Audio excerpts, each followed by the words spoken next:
Harry, what do you do? I'm about to cast this bad boy game. Look, JulianK, Yukietty. Wow, Yuki, 1820. He's dropping. Julian is looking good. We can play 3v3 with you +1. Get out of here, Animus. Get out of here. Right. Let's do it.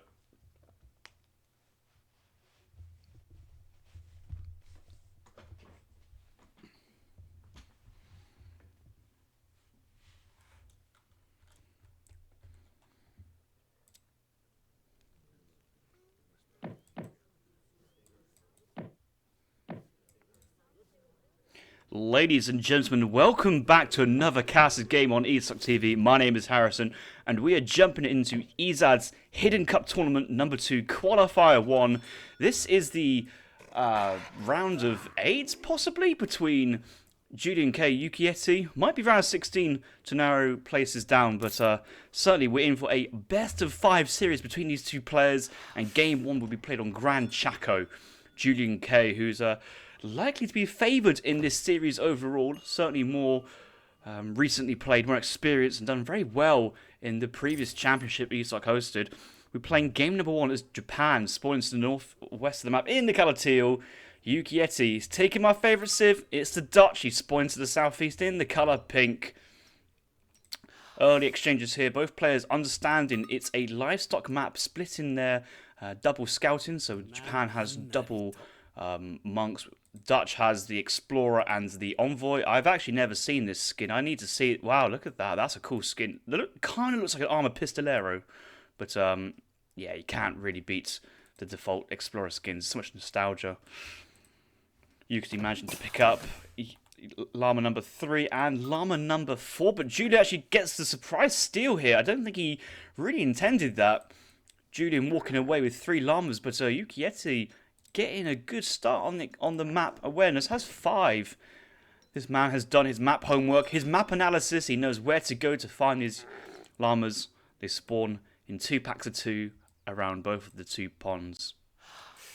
This map is, if you're not really familiar with how this map spawns, it's a very symmetrical map for a middle axis. As you can see here, if we draw a line across the middle of the map, everything about this map is kind of mirrored. So this mirrors through the they mirror through the central point. So this pond mirrors there. This gold mine mirrors that. This gold mine mirrors this. So if you scout this gold mine down here, you know that there's going to be a gold mine over there. Yeah, well, this gold mine here is the mirror of that. So having this kind of level of map awareness can really help in tournament games, and this is why Yukietty started off with a very good opening with the llamas. I think from Yukietty's point of view, as soon as he scouted this pond, he knew exactly that the other pond would be in this position. So he kind of went and kind of edited and corrected his movement pattern to get there. Harry, am I Dutch? No, I'm English, but I play Dutch as my main civilization, or I certainly know the most about it. I really enjoy how kind of it rewards slightly defensive, more-minded play, a bit of eco-management, and utilising more specific units like pikemen and skirmishers instead of just musketeer, taking on everything age 2. Yukietty aging up here with a 15 villager age up, going for 100 XP in transition. Very nice, although bank XP now means XP treasures aren't actually critical here for the Dutch. Chopping most villagers on wood to try and get that bank number 350, and then once he's got the wood, he can pivot onto the llamas to get the food for the bank, and then get onto the gold to get that first villager in queue. Looking at Yukietty's deck, oh dear, I don't think Yukietty has updated his deck since the patch. We're not having any Habsburgs, no Bosniaks, no Irish Brigadiers in deck available. We don't see any age 4 unit shipments like the 14 Skirm, 17 Reuters. Just going for heavy cannons. Double factory does have 2 bank cards, I think. Potentially it's tough to send both of those, but the Bank of Amsterdam is better than Tulip Speculation, let's say. So I'm happy with that. Let's hop over to JulianK to see how he's up to. Got a market in age 1. Does have 3 llamas ready to go into the 2 Shogo Shrine. Opens up the game with a Heavenly Kami. Does have a deck specifically against Dutch. I think what's standing out to me in this deck, apart from the standard cards, he has villagers as well. Both Nagi Shipment and Nagi HP, so a kind of a Yumi Nagi play, maybe with club support, and I think is a great combination versus Dutch. The Nagi Natter riders are just absolutely incredible. Harry, you think the Mercenary Contractors is a good option for Dutch? Probably not, unfortunately. The main reason for that is when you're aging up as Dutch, you really want to get your veteran skirmishers, you really want your veteran Reuters, and tempo is the name of the game. You might be aging up with a shipment as well after making your 4th bank. So you kind of want to get there with good time, get the shipment out, and quite often some players like to play Musketeer Hussar Pressure H2 and put you under a timer. So the faster you get up, the faster you can send stuff. And the difference between a fast age and a slow age is about 40 seconds, around 45. It's you certainly feel it. It's like driving home from a day out of work and everything is slow. The traffic's, the lights, the red lights. It's just tilting. It's tiltingly annoying. And that's what aging slow feels like in this game. Julian currently up to 3 shrines on the map. Does have Tushogo Shrine, is chopping Portuguese Consulate down as well. I noted actually the Portuguese Consulates came in later this game. He didn't go early Portuguese Consulate, actually went for the early market. Probably due to some decent gold treasure in base. Has mined just a little bit of gold. So I'm expecting these guys to have their first buried tier upgrade. I think they do. Now working on their 2nd tier. Civil Servants still yet to be researched, but that's all fine. I think Julian wants to save the wood and, well, yeah, save the wood for shrines. 600 wood coming in as card number 2. Julian going 4-ville, 600 wood. 600 wood 4-ville, pardon me. Yeah, that makes sense. 600 wood 4-ville. Afterwards, there's potential for 4-ville again if he wants to go a little bit greedier, but if Dutch is just doing a 4-bank semi-FF, kind of want to send the gold and match him on the age up there. Back to Yukietty. Hussars in training, sending in 600 wood. Stable, I like the barracks as Dutch versus Japan a little bit more. I think 5 skirmishers can just about deal with 5 Yumi archers. So if you ever get ahead in the skirmisher Yumi archer count, you should be quite fine. You have access to train pikemen, so you don't need to send in 8 pikes. I'm looking at this freaking out by missing 8 pike shipment, but no, it's just because Yukietty's house. He's gone for 700 wood bank, 600 wood shipment behind this, looking to get his house out. But yeah, going market and stable means you can only get 4 hussars out on your first batch. You do become housed, and you can't avoid that. That is just a fact. And I don't actually know what the hussars are going to do here, because the Asians do have pike minutemen. They're called the sentries. Yumi archers do come out anticipating skirmisher pikemen openings, so Yukietty could get a nice little pickup on a couple archers here for relatively low cost. It's a trade he wants to do good idling as well. So far this has actually worked out somewhat okay here for Yukietty, but I will raise an eyebrow that the shrines are being uncontested and they're quite spread out across the map. Look at this long line of shrines in the middle of the map. That's good line of sight. That's good income gathering. One villager is on the silver mine here. That's a bit strange. I think maybe this villager was building the shrine while the explorer's up, but a villager goes down. That's disappointing to see. I'm sure Julian will be okay. The scores are obviously in Yuki's favour due to the banks. He's gone for a 5th bank in age 2. I think that makes sense in this situation with his trained units as well, so he's not overly slowing his age up time down, but he is going to age up with 24 villagers instead of, say, 21, so a minute and a half later, that's... Wow, all these shrines are uncontested. Julian is definitely going to come back into this game. Who do I think is favourite at the moment? I mean, how the opening's gone. Balanced, I think Yuki could have done a little bit better with the Huss, in the sense of only 1 Yumi archer went down, a bit of raiding, did get 1 Vil, but did train 4 hussars for it. The 4 hussars are still alive, or should I say 3 of them are still alive, so that is actually something to note, that those units can be recycled, but yeah, the stable opening versus Dutch... with Germany, you can kind of like overwhelm the anti-cav and just smash in. It's interesting to note that Julian's still on the consulate, Portuguese consulate, gone for the Bestiaria crossbowmen, so no clubs, and you know, I'm just thinking he's now sending 1k wood, but a bit of gold in, a bit of Bosniaks, a bit of where's the anti-cav here? Actually, he's not the greatest anti-cav. Oh, I do love a Bosniak shipment. Almost want to say here from JulianK, the Shogun, that yeah, it did not look like the Golden Pavilion, which is An interesting play versus, well, any series, or Dutch in particular. The Shogun gives XP and the Daimyo on the age up as well. Maybe that's just the age 4 one. Maybe age 3 is. It's also it's also Daimyo and XP, but also a lot less XP on the age up.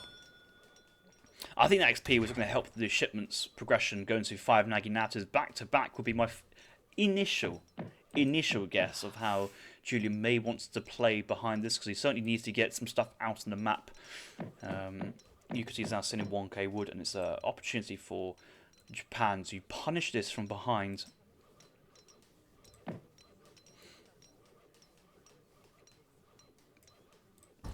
Yeah, 200 shrine pop with Toshogo in base. It's unfortunate that the Toshogo shrine's only got 4 animals on it. It's not the end of the world. I do see Yukietty putting pressure on the shrine. First shrine into contention, but it's only a couple of units sieging. It's not the greatest in terms of damage outputs. The army here from Julian stabilising. Daimyo Masamune coming out behind to boost and going in for Way of the Bow. Likely be disciplined Yumi archers as well. And we're going into Japan isolation. So a lot of upgrades stacking straight off these military units. And the score represents the amount of stuff on the field, but improvements don't necessarily get counted into that unless it's paid upgrades like the veterancy.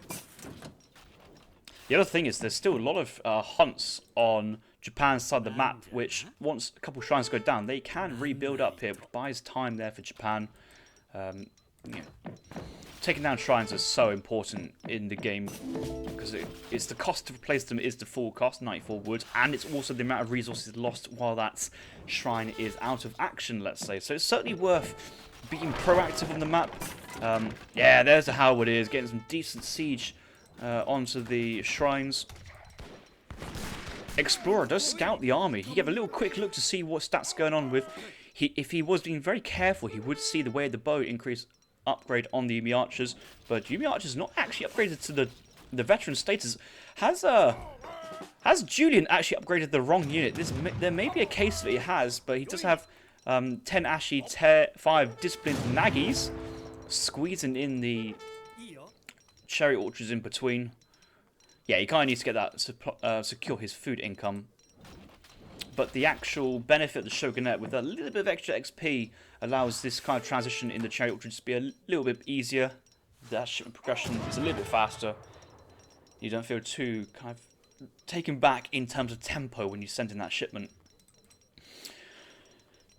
Might be worth noticing that it is the Qualifier/Inca settlements on these maps. These Incans have a very good build time upgrade for later in the game, but more importantly, they do have 20% on food gathering for food and gold research cost as well. So cheaper than amalgamation, and maybe some Qualifier Hillmakers there for Inca to siege some shrines. They are very strong units in terms of anti-building. But here comes the disciplined Nagis. Julian's actually looking to send in intervention for a massive batch of clubs. That's going to do very well versus Hussar Reuters, but he's taking the fight with that before that comes in. We do still have... Oh, the Yumis are now up to disciplines. No Nagi HP at the moment, but that doesn't really matter when you've got low units. Nagi's touching the skirmishers. The Hussar having to kite away. Actually doing some great damage behind. And it's just the quality of the Japan units that are already taken is slightly in favour of Japan in this early exchange on the fights. Yuki needs to back. The thing is, he can't really run away with the skirms as long as there's Nagis on the field poking them down. Here comes intervention. Oh, it's from the Daimyo! There's a Daimyo Masamune! It's a Concha drop. It's a Clubman drop. Oh, I was looking for where that drops in, but Clubman on top of the army changes everything, and Yuki is getting cleaned up out in the open. More Nagis being trained, more Nagis being shipped to Daimyo Masamune in the middle of the map. And this momentum that Julian has secured with the hot drop in the units is pushing him forward across the map in between these two native TPs. Back to Julian's line of sight. What can he see? Yeah, I mean, he's at 160 shrine pop still. Most of the shrines are fully stationed as well. So it's good shrines. It's good quality. We have Toshogo Shrine. We have the heavily cami behind. Has an upgraded army as well with the Way of the Bow. It's not just unit shipment spam, but he's gone for his second. That's his first Naginata shipment. 10 Nagis out in the field. Does have export to spend back at home. Maybe he's waiting to mass Bushido principles, but military rickshaw for 100 export is very, very cheap as well. We should go for that and then start making some Concha Yamabushi Clubman really good. Let's ride with Yukietty and see what his defensive situation is like. A batch of 1 scum. He's trying to train an envoy, but he does have a villager in queue. Going for a fight here before 9 routers out in the field. Maybe could Yuki hold this, but he's actually got a massive mass of Hussars taking down the Nagis. There's not too much anti-cav here, so what I would say is that Yuki's actually in a prime position here to go for the counter-attack. There's not too much blocking, and if this Reuters was a Bosniak shipment, I'm just saying,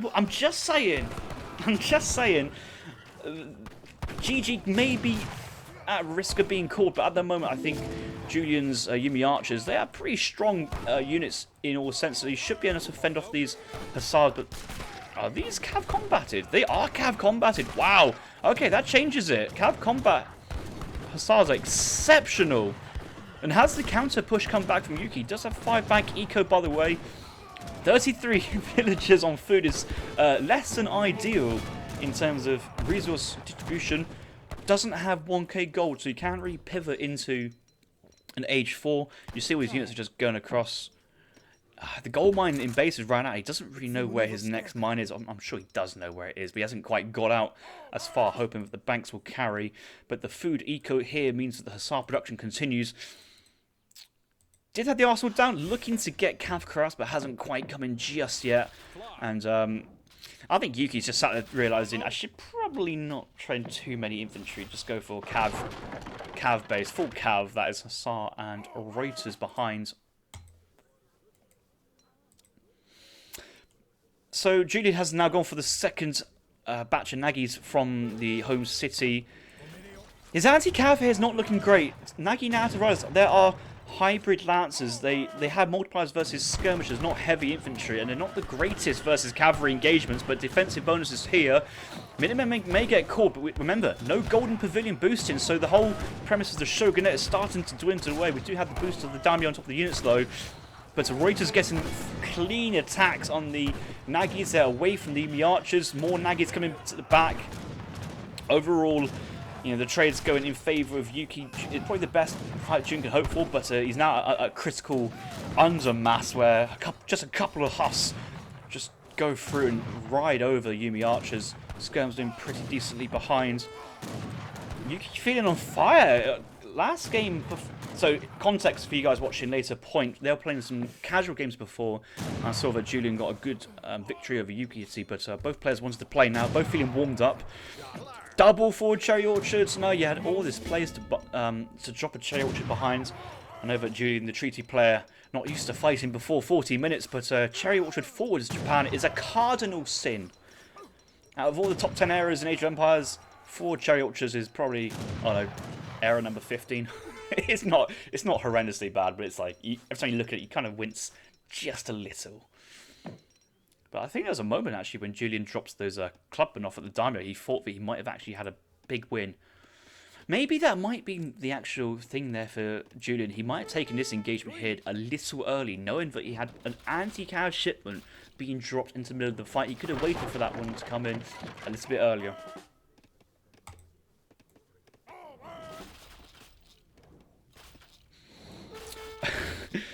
We also know that the next cardinal sin in Age of Empires 3 is thinking that Lionheart's a good player. That is a cardinal sin. Ooh, burn. Oblix in Japan, eco looking great. The eco's fine. The difference in scores between these two players are closing in behind this, but at the moment, Japan really hasn't got the greatest answer here to cavalry. We do see one clubman being trained, but the export income for Julian is just not there. He hasn't got enough anti-cav units. He's only got 6 disciplined Ashigarus. None of them are boosted by Ashi attack, close combat, no golden pavilion, so the Ashis are not actually that strong. Liking the idea, trying to flank with Nagi Natas to try and prevent skirms moving. As soon as a couple Nagis touch the skirms, it may be a way for Japan to get back into this, but this Cav mass looks deceptively close, but population 112 versus Yukietty's 110. Populations are pretty even. Actually, got a lot of these Hussars on low HP here from Dutch, and once the Hussars go down, everything else is feeling pretty good. But it's the Reuters behind. They're getting some good damage here. And Hussars with the Cav Cuirass now coming in behind. Cav Combat, Cav Cuirass. Food-based units, really easy to spam. Good efficiency is starting to really overpower Julian. Julian's still got no answers. He has no Yabul Sam shipment in his home city. He hasn't really got the best way of doing this. Still, Swiss pikes not being sent. This is sad when you get to this point in the game for Dutch. You look at your cards and you're thinking the only thing left to send is Swiss pikes, which you quite often don't really want to send. And something like a 500 res Hasburg would be quite nice.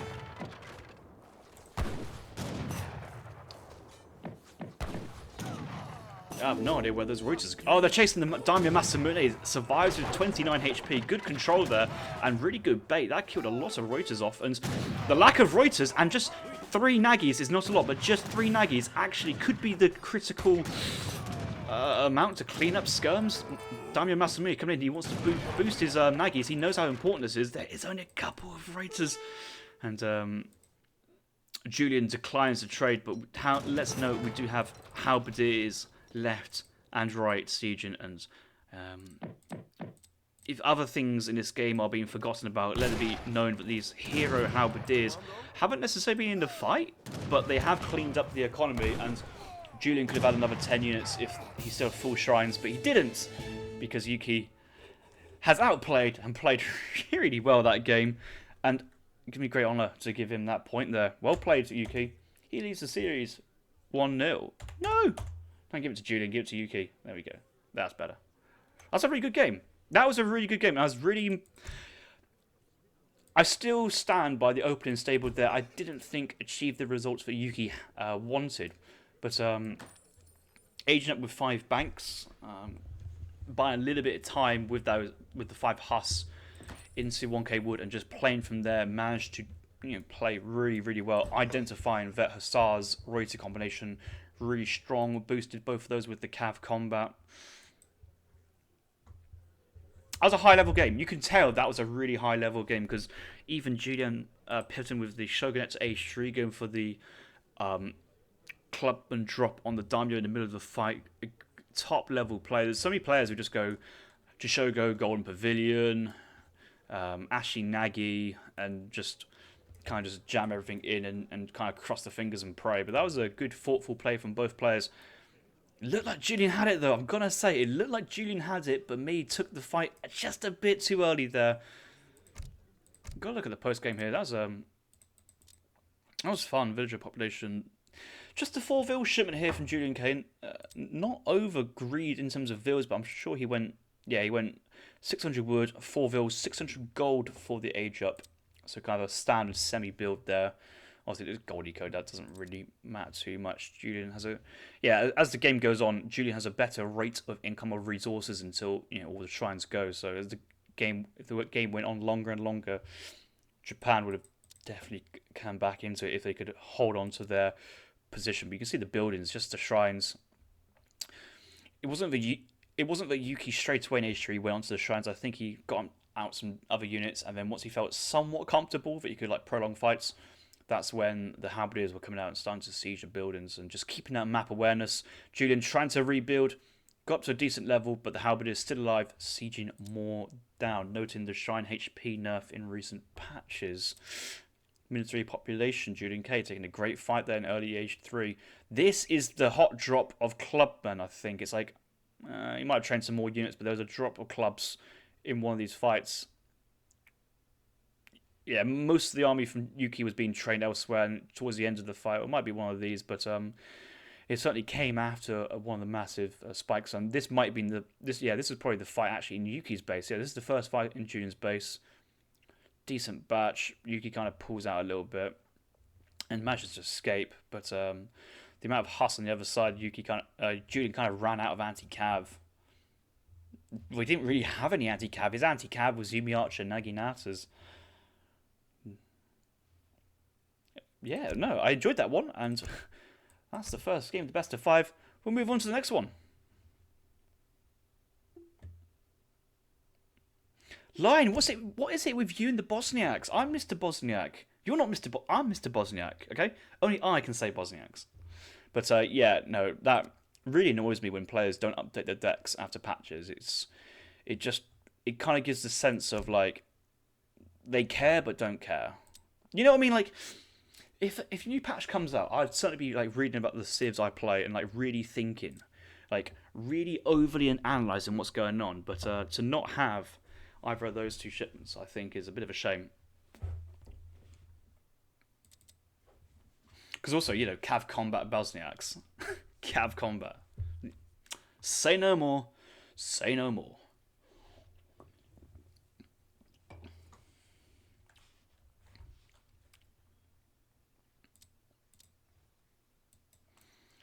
Ladies and gentlemen, welcome back to game number 2. We are on Punjab for a Chinese versus French game. Yukietty winning the previous game as the Dutch is now playing as France, spawned to the east of the map in the colour pink. JulianK playing as the Chinese, spawned to the west of the map in the colour teal. Going straight for the trading post, but I'm sorry to say, JulianK, your scouting pattern has been a bit slow. You will miss this trading post by 2 seconds. I'm claiming this. You have not done your map analysis homework carefully enough, and I think this is going to be tight.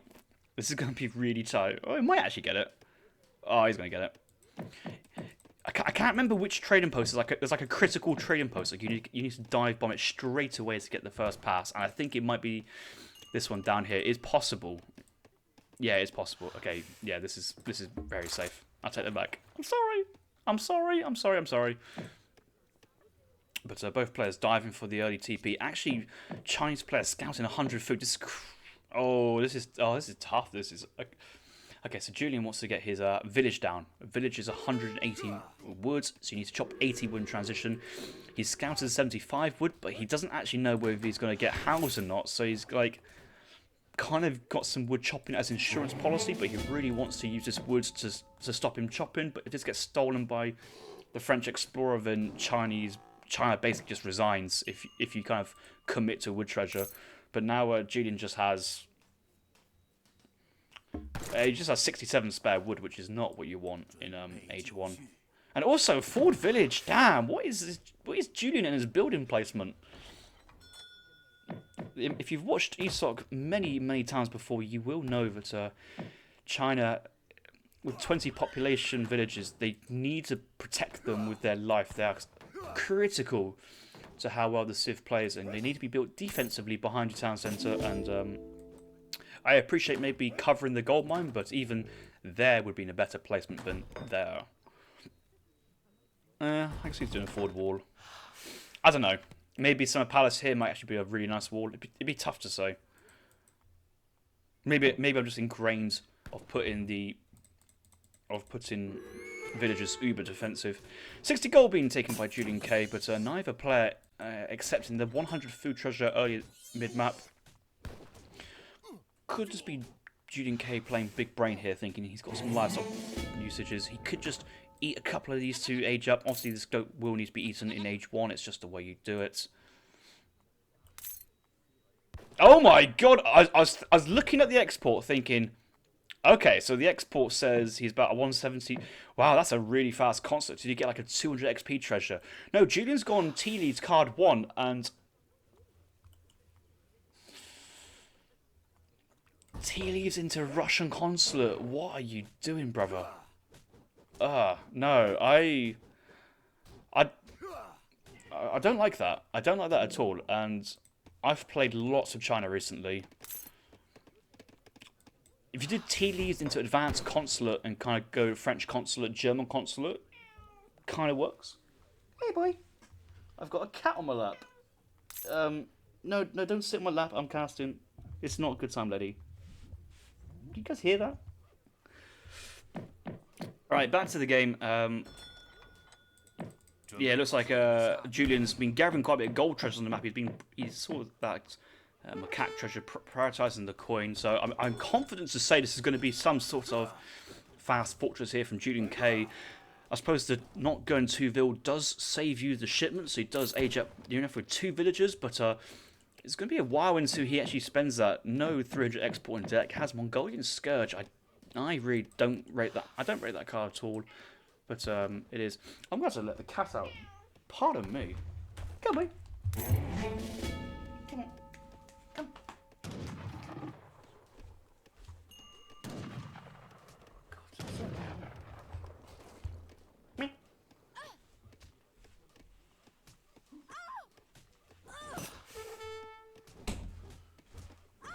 Right. Kitty safe. Kitty safe. He's out the door. He was asleep on my bed. I kind of cut up the duvet on my bed to give it a nice little bed for him to sleep in. Okay, so we saw Yuki taking all the food treasure here. Julian sensing the danger, slaps the explorer and picks off a very low HP lion for 100 food. Very, very nice. So Julian has aged up at 5 minutes. Let me tell you, this is 30 seconds late here from China. Not eating the goat, he's aged himself very slow. He's got 17 villagers, he's kept villager production. But the tempo here means that the 700 gold is 30 seconds late, which means he'd be aging 30 seconds late to the Fortress Age, and you can kind of see where this is going. He's sending 700 wood after 700 gold, but actually most of your wood is covered in the blockhouse. That's a barracks, that's 5 population, the consulate is free from the tea leaves, so you can have a lot of spare wood left over. But not going 2 villas means you do still have the shipment saved in age 3. A couple Huss might put a little bit of pressure, but as soon as you see this blockhouse, there's no point going Hussars. I'm sure Yukietty's kind of acknowledged the idea that a Russian consulate's in. He hasn't actually scouted anything from this side. He's going 4 Huss. That's a shame. I think as when you're playing against China, you want to look for a consulate. Because if you see a Russian consulate, then there is no point going Russian consulate if you're not going to go for the blockhouse. So you know there's a blockhouse, which means if it's defensively, it's hard to raid. If you can't see a blockhouse in the base, well, you know it's gone forward. And you can kind of play as you see there. But the 3 Huss as well, it's not. Oh, it's this 4th Huss coming back after killing the Disciple. Explorer might get locked down, but you can see that Yuki's just not interested. It's just the crates blocking the units. The thing is, JulianK, he's sat here, he's gathered up all his resources, still not eating the goats or the water buffalo. You kind of need this to get going. He's now looking to click up. Foundation down at 650. I don't know how to say this, but Julian is like on a Sunday walk where time is just not a matter. He's just enjoying life as it is, going for the stroll with the ones he loves the most, enjoying the moment as it sees fit. But for a competitive China looking to try and get tempo in the 3rd age, this is one of the slowest age ups I've ever seen, and I'm feeling Yukietty in this matchup already quite by a little bit. This is not great.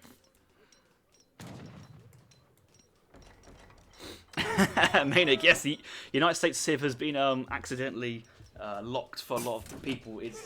I'm sure it's a coding anomaly. I don't think it's purposely set. I think the devs are fully aware of that, but that's just such a funny thing. Out of all the things that happens to this game, just like, hey, you bought some DLC? Well, I've got news for you. Defensive Minutemen does push a Hussar away, but Yukietty sees that and does pull back in good time, so good play there. China aging up with the Porcelain Tower. It's past 8 minutes, it's nearly there, still another about 15 to go, so it's going to age up at 8:20. Hussar's getting some decent raids, maybe put the villagers away from the Wander, delaying even further, but a whole minute where a factory, an 8 villager factory, hasn't been working is the kind of the main reason why something like going like a 2-vil card 1 and maybe eating your goat in age 1 and eating 1 water buffalo in age 2 to try and keep your momentum going in a forward direction is really important when you're playing this Civ in particular.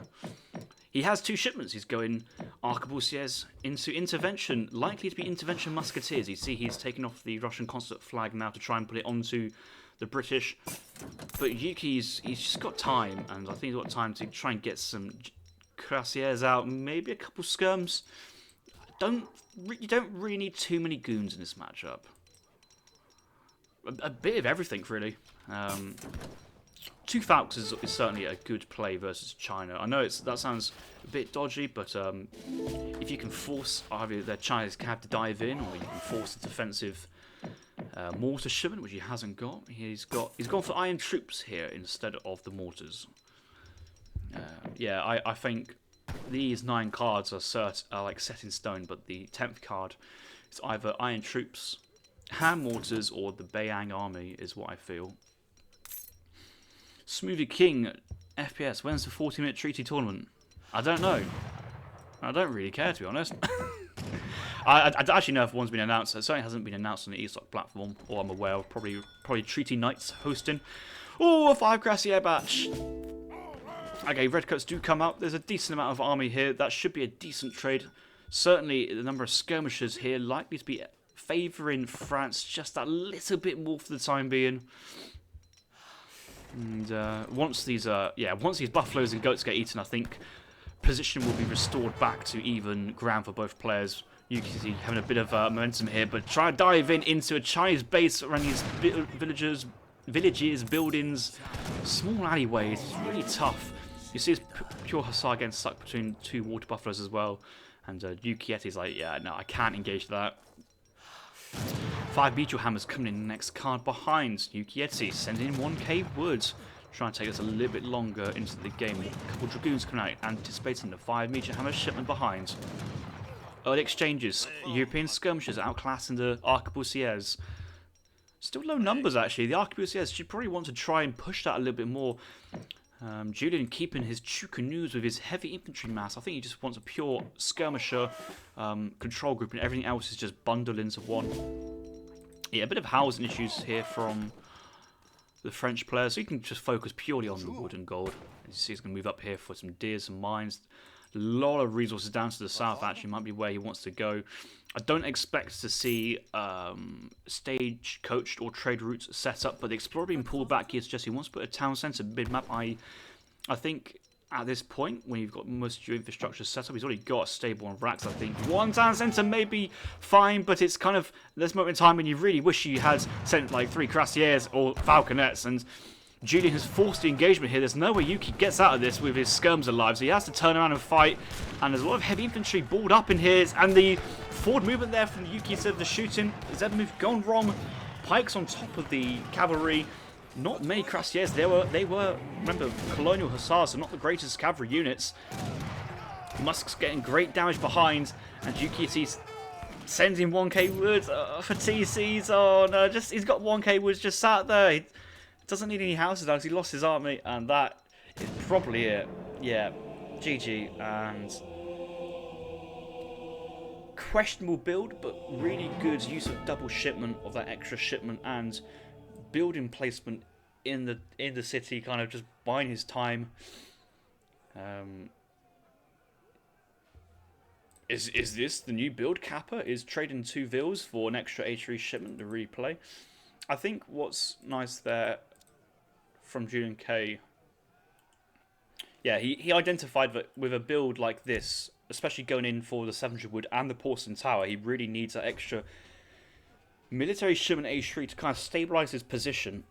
So that's why he this build saved him an extra shipment, or should I say he used the spare shipment he saved for another eco shipment, so that when he aged up, it kind of felt not too bad. But I don't think that China really needs to send 700 wood if they are aging up the porcelain tower.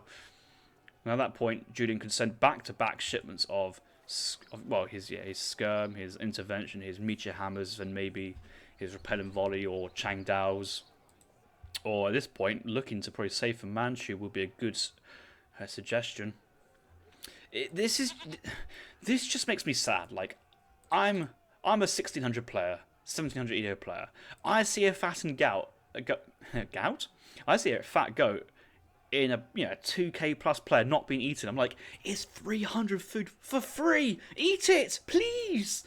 And it's just these little things. I always get a bit ticked by it, but the unit control there from Julian was very good. He made the most of the skirmishers he had when he had more skirms than Yuki. I mean, once he realised he had an opportunity, he just dived in and made sure the heavy infantry were frontline, causing maximum damage to hussars and cavalry. So overall, great play. I guess a delayed 1k wood doesn't give you the tempo that you need. That's a shame.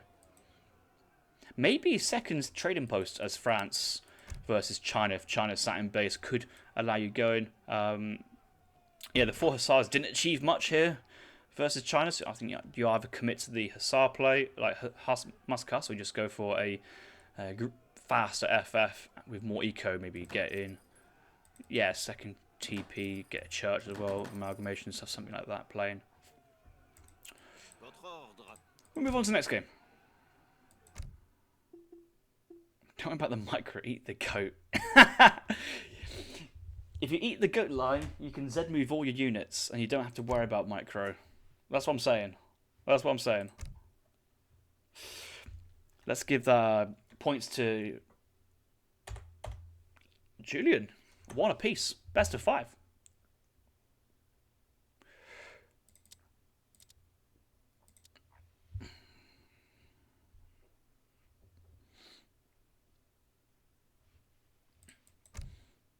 I wonder if Julian will bring out some Dutch play himself.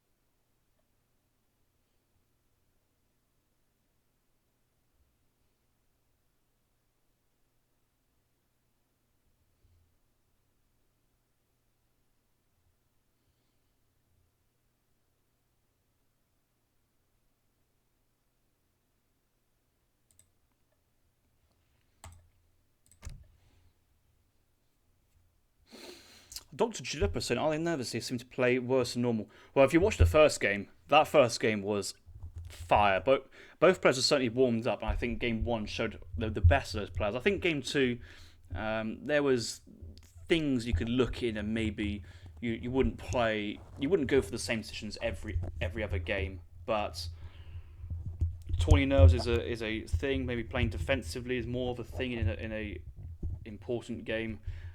But in a best of 5 series, there's lots of space to kind of branch out and play a bit more expressive Age of Empires. I know it sounds a bit gay when I say that, but hear me out. You know that if you are the better player, that over a best of 5, the kind of these rogue anomalies may even and flatten out. So we see that currently after 2 games, it's 1 apiece, and although good progress has been made for both players, it's no real players in the advantage or disadvantage. I suppose if you look into like a bit more specifically of which players use what civs and what's their strong civs and how many of their strong civs are remaining, you could try and work out a bit more who's actually feeling better in this position. But overall, why are we on Bengal? We've already had a no TP map. Is this right? We'll hop in and have a find and have a look. Right, I'm surprised to see 2 no TP maps in the same series. We haven't even gone for like a water map yet, but I'm sure it's all good. I'm sure they know what they're doing. I'm sure it's all mighty fine.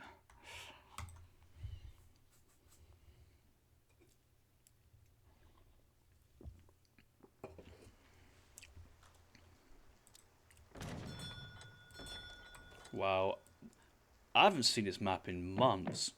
Did this map ever reach it to the 1v1 map pool? I don't think I've played too many games on this. Unless it was...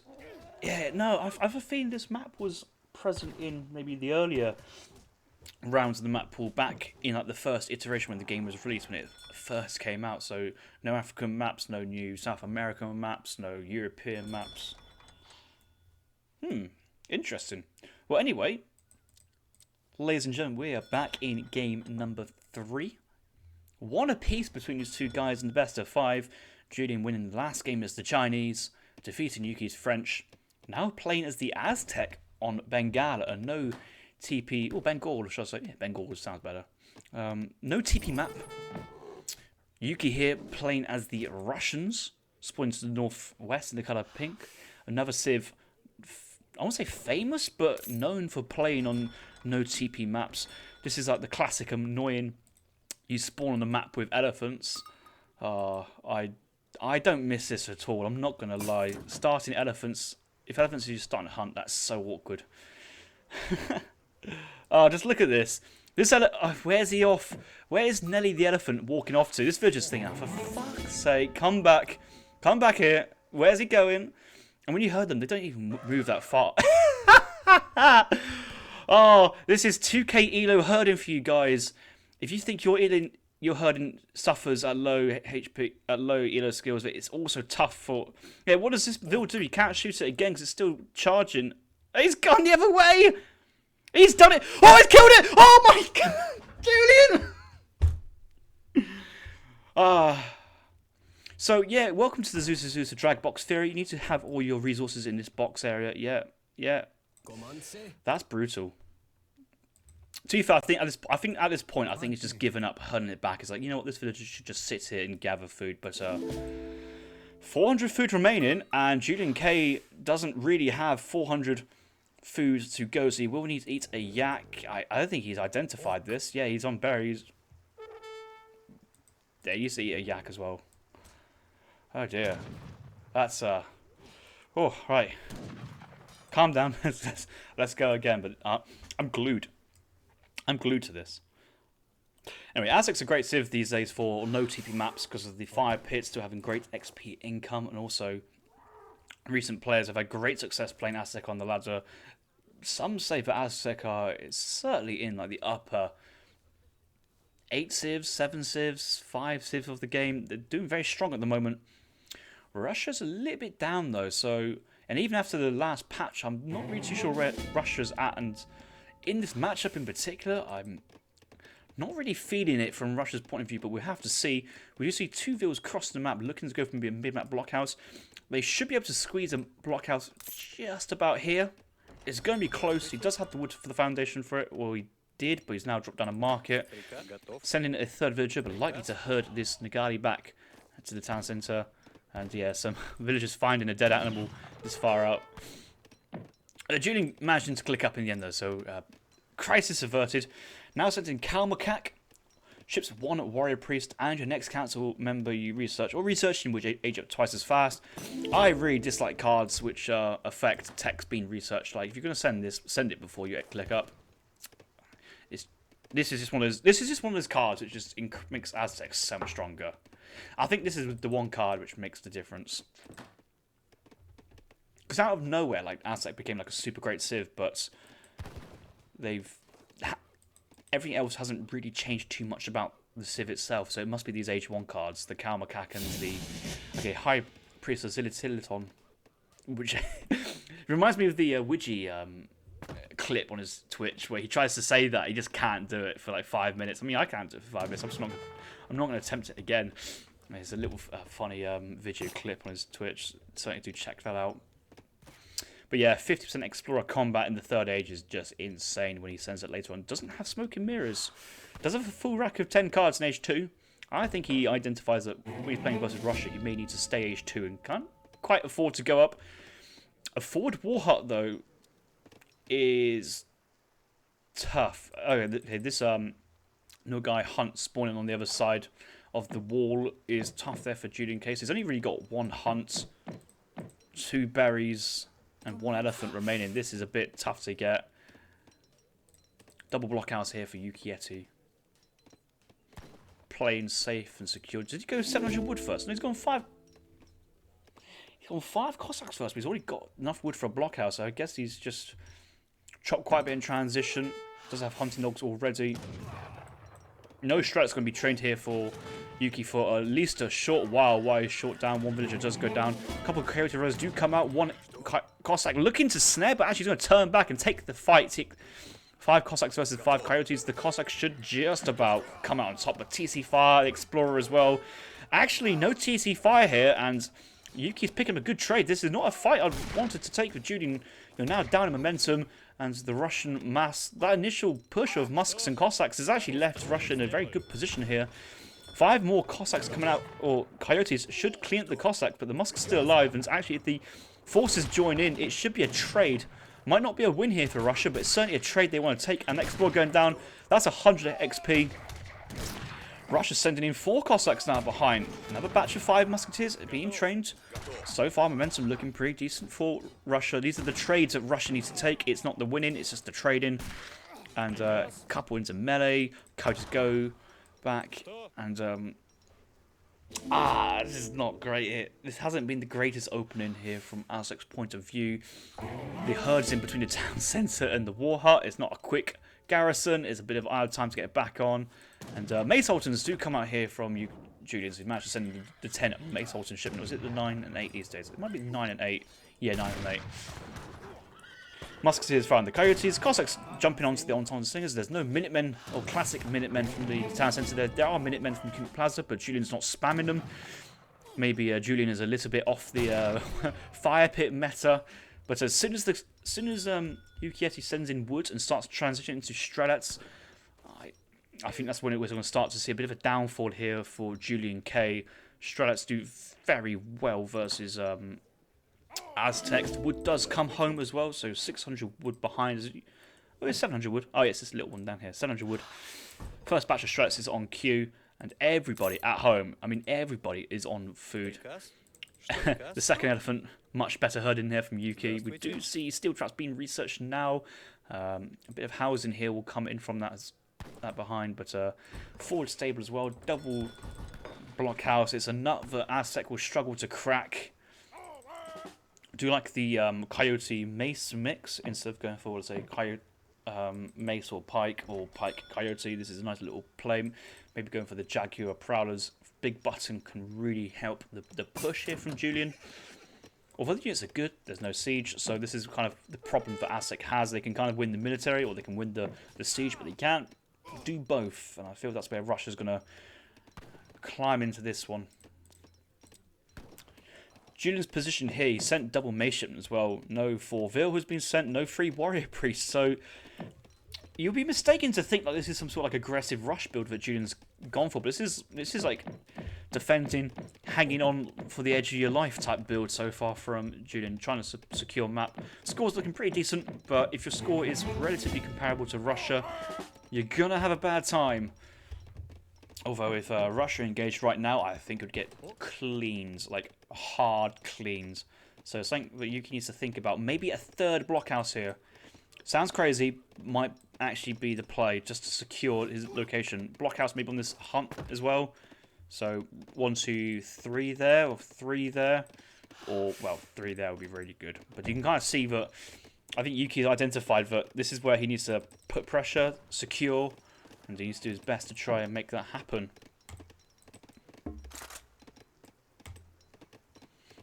Indian Monk, that double blockhouse is still annoying. Oh, it's super strong double blockhouse. It feels like in a game like this, you know, you should have blockhouses across the map, a couple defensive, a couple offensive, a couple map control around the place. But realistically, the best use of blockhouses is just sat on top of each other, stacked, because you can break one, but you can't break two.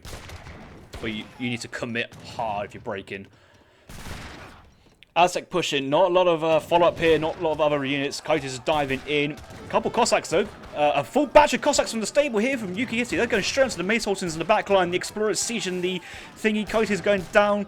Still a lot of ranged infantry. Blockhouse is doing massive damage here versus the Coyote friends with a 1.3 multiplier versus Coyotes. Good damage. Cossacks taking. There were pikes somewhere in this competition. I can't quite see in the trees, but I don't think any pikes are surviving. Coyotes have managed to overwhelm them, Colonial Musketeers, and there. What's going on here? That's not even a war dance push as well there from JulianK. That's a good fight. I don't think it's fully over yet. We do have the 5 Cossacks. Need to buy time with it. Oh, he's just going to dive straight onto it. He's diving straight on. He don't want to dive straight onto this. He wants to back off and get some sort of mass going again.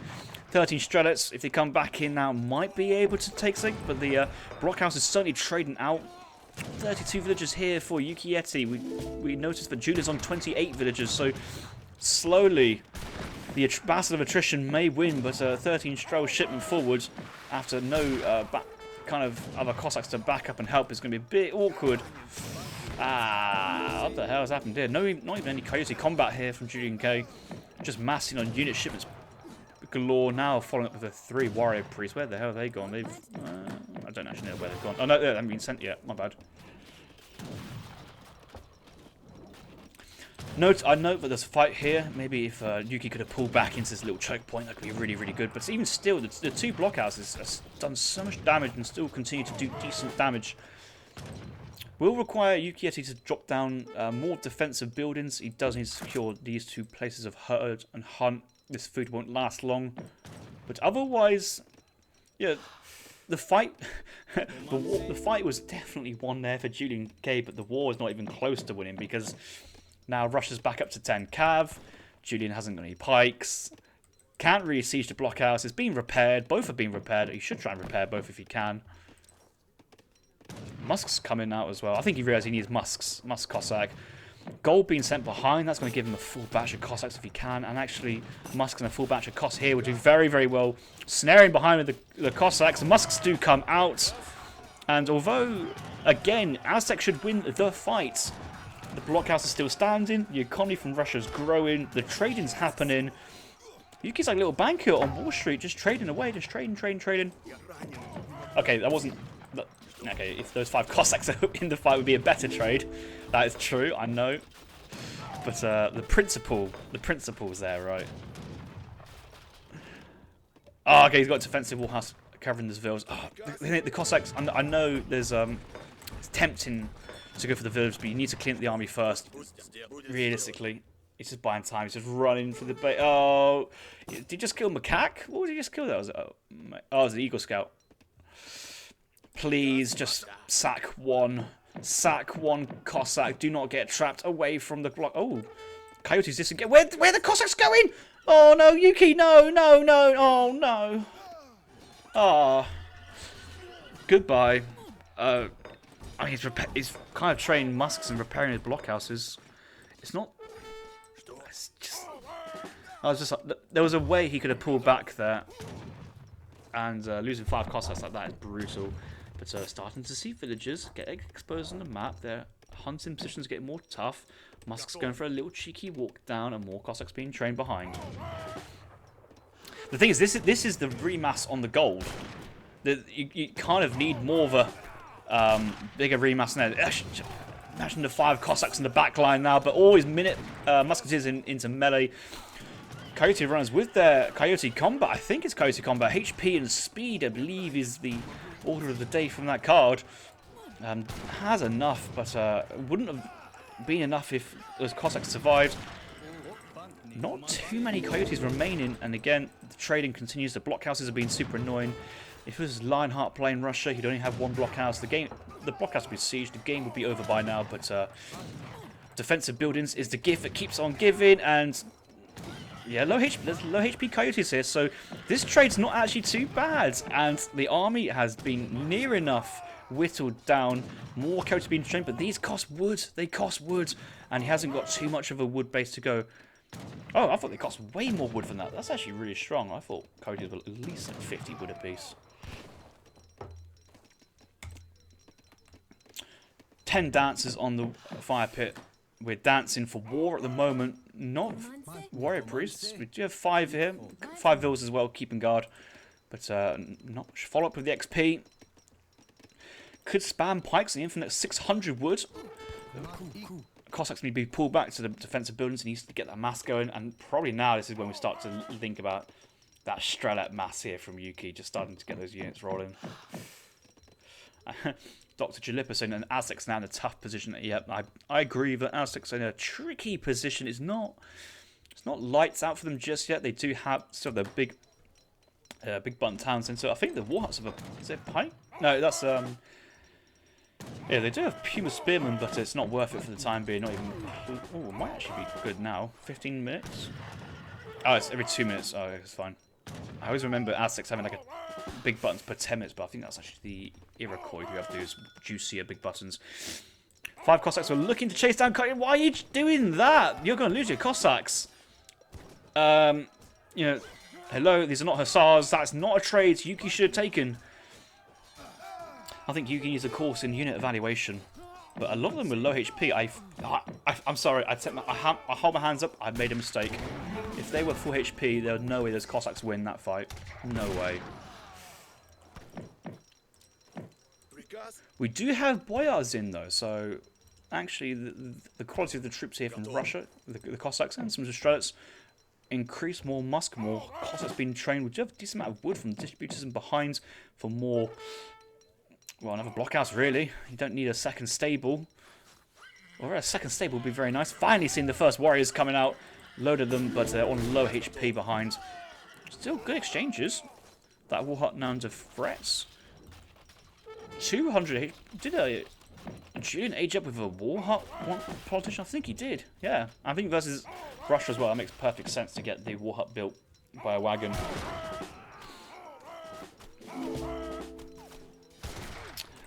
Just imagine if just imagine if the community plaza was here, spawning out Minutemen endlessly into these units and the infrastructure. I think that would be super strong.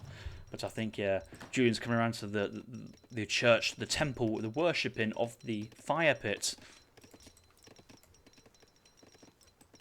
Okay then. This is an issue. This is a huge issue. Oh, he hasn't seen it. Oh, if you saw, oh, he doesn't seen it. This is okay. This is now later in the game. You have this position, great. How can you work on this position? Line of sight and more defensive buildings. Even if a blockhouse was there on the edge of this peninsula, it would have vision on these. And actually, these hunts have good kind of camouflage on these trees. It's really hard. Yeah, Yuki. I think Yuki thinks he sees it, but he doesn't see it. He's focused on the forward push, but. There are better ways to close the game off than charging straight into an Aztec base with a fire pit if you can zone him off. Oh, he does see him! Oh, but he also sees the war hut being built as well. One war hut goes down, but another's being built behind. And the exchange hasn't quite happened yet. Warriors, 20 range attack. In a mix of lower attacking units. Actually might be good play. The pull trick pikeman going forward, and you need to pull back out. This is when Yukietty really needs to start massing more into the infantry to take on a mass like that. Julian's still on the berries in base. Yuki knows where the villagers are. He's seen them. He's seen them with his eyes. He sees exactly how many and where they are, but he needs to kind of work his way down there. More coyotes and pikemen coming in, and yeah, 27 musketeers now are starting to really put the pressure on. And you can't path through a blockhouse, war hut, but you certainly can pop out Jaguar Prowler Knights to do some good damage to the Cossacks, but it's not really enough. Musks are just walking. The Z move again gone wrong there from Yuki. But that's a clean-up and overwhelming number. Upgrade cavalry on Mace Holtons is not even close. Musks do give some damage. The GG's been called. And Russia has survived the Aztec play and outscaled and has taken the victory. So fair play to Yuki, and we do give him a point. Yuki leading this series 2-1. And I believe that's match point there. It's a best of 5. But with these very, very close games, it's not even close to being done. Game analysis here. I think everything we saw is pretty much explanatory. The early misherding of the elephant is so brutal, and it really hurt Julian as the game went on due to natural decay and just a couple of villagers having to move across. The early coyotes were really good there for Julian, but the early 5, like the really early trades for Russia was good because that kind of allowed him to send in the 700 wood and not feel behind. The defensive building placement here was very nice. Could the stable be a bit closer to the blockhouse and narrow the choke? Maybe have a horizontal wall instead of like a vertical column. More blockhouses from Russia is always appreciated in a game like this, where Julian knew that if you wanted to really secure map, you had to break that forward position. Defensive play is always encouraged. Obviously, you can't wall on Bengal due to the swamp. Yeah. A lot of Cossacks did go down where I think they could have survived. I think there was a lot of times where Yuki popped 5 Cossacks thinking, oh, 5 Cossacks should be 8 coyotes, which would be true if they were hussars, or order hussar, naginators, something like that. But just regular Russian Cossacks versus coyotes, it's a very evenish trade. Once the infantry started to remass after the initial collapse of the military there from Russia, the game was pretty much secure. But if this was on a better resource map, in the sense that there's more safe in-base hunts, shorter walking time, I think Aztec would have massed an even larger army, wouldn't have had to walk around and be idled, and would have eventually had enough to break Russia. It was close, but I think the map didn't help Aztec here too much, and very good case of zoning out and map control with Russians.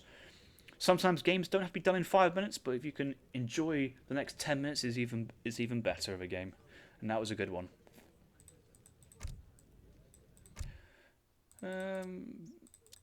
I don't think too many villagers from either player went down, as in specifically Julian. Managed to keep those alive and ticking over very good, but it was the early military, I think, that Yuki was very eager to pick off. Yeah, Yuki picking off the 5 coyotes, another batch of 5 coming in.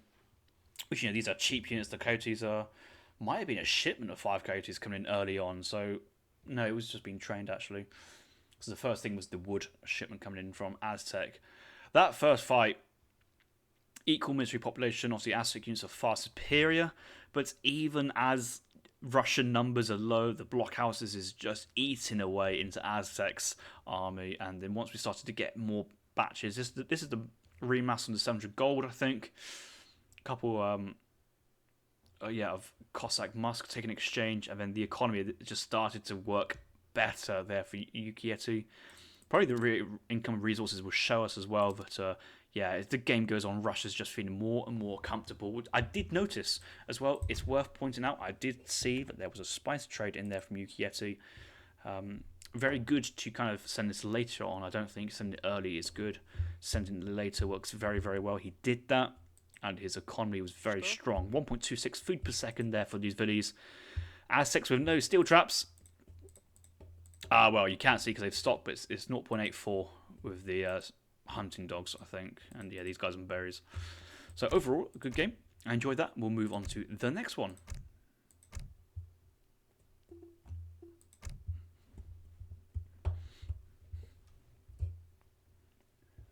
I must admit, I was expecting to see that fight go a little bit better. I was kind of calling it, saying like, oh yeah, there should be even trade.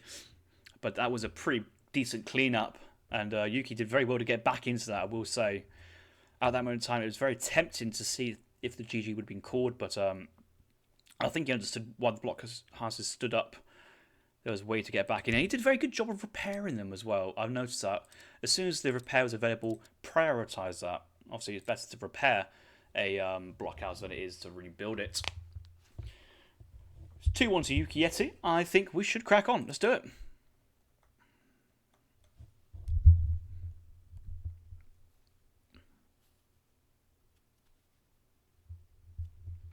Ooh, out come the Germans here from Yuki. Decent German player, I know that one.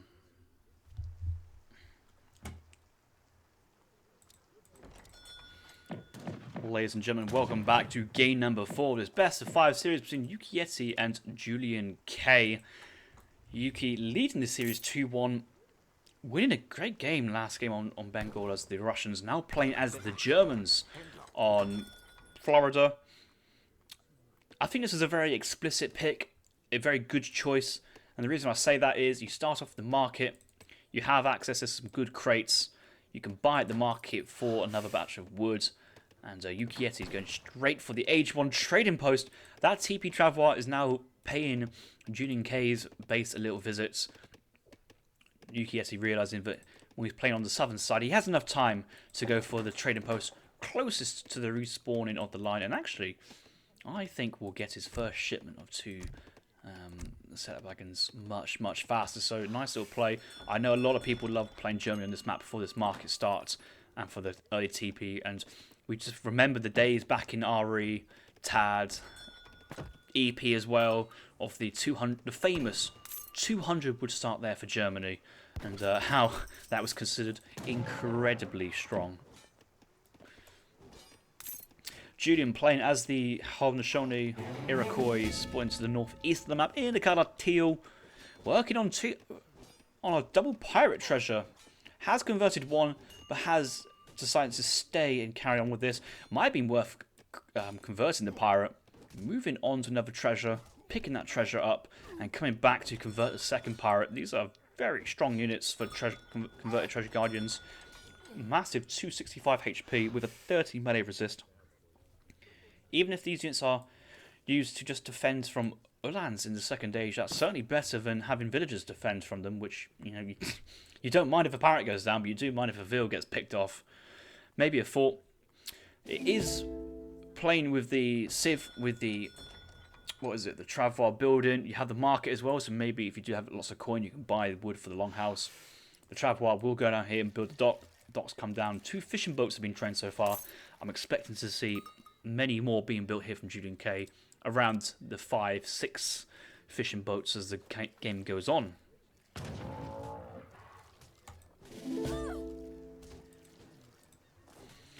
We do see this barbarian lady hitting the alligator with a spear stein, which at first I thought it was a frying pan. I was like, yeah, get back in the kitchen, but I realised it was a beer stein. But I'm not going to lie, there's quite a bit of emphasis on shadows on this female design. I'm gonna say, I think there's no need for a design like that. That might be a bit too much. And you know how some explorers have those like custom explorer profile pictures?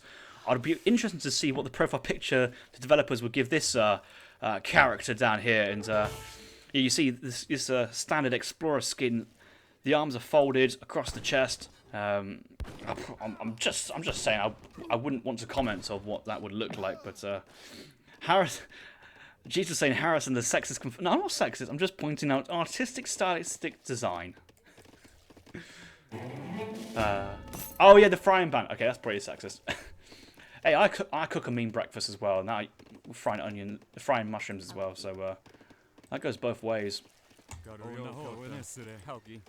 I'm a Haudenosaunee. I'm so depressed.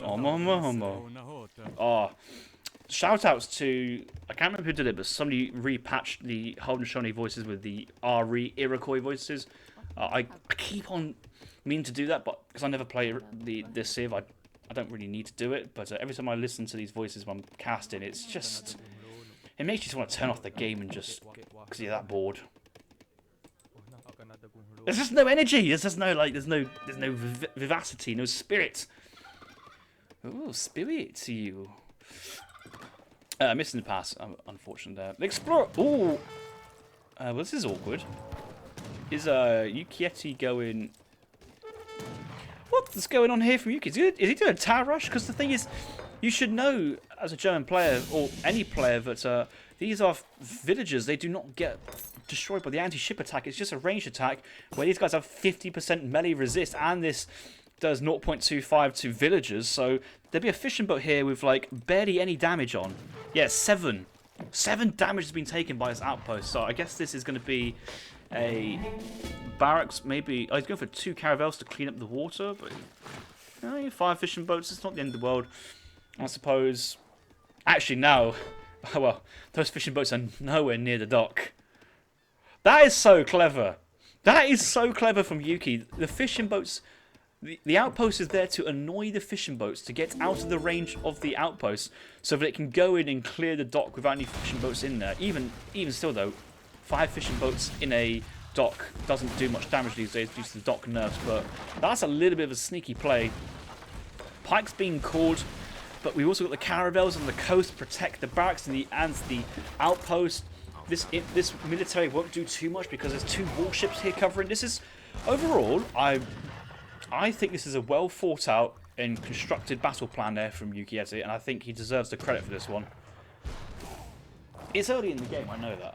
We're not that far in, but the plan, the pikes can work on the docks as well, while these caravels can go off hunting the fishing boats.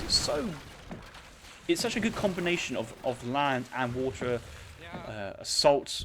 One Ulan raiding villas as well is actually pretty nice. Pulls back the Kanya horsemen. Crossbows being sent behind.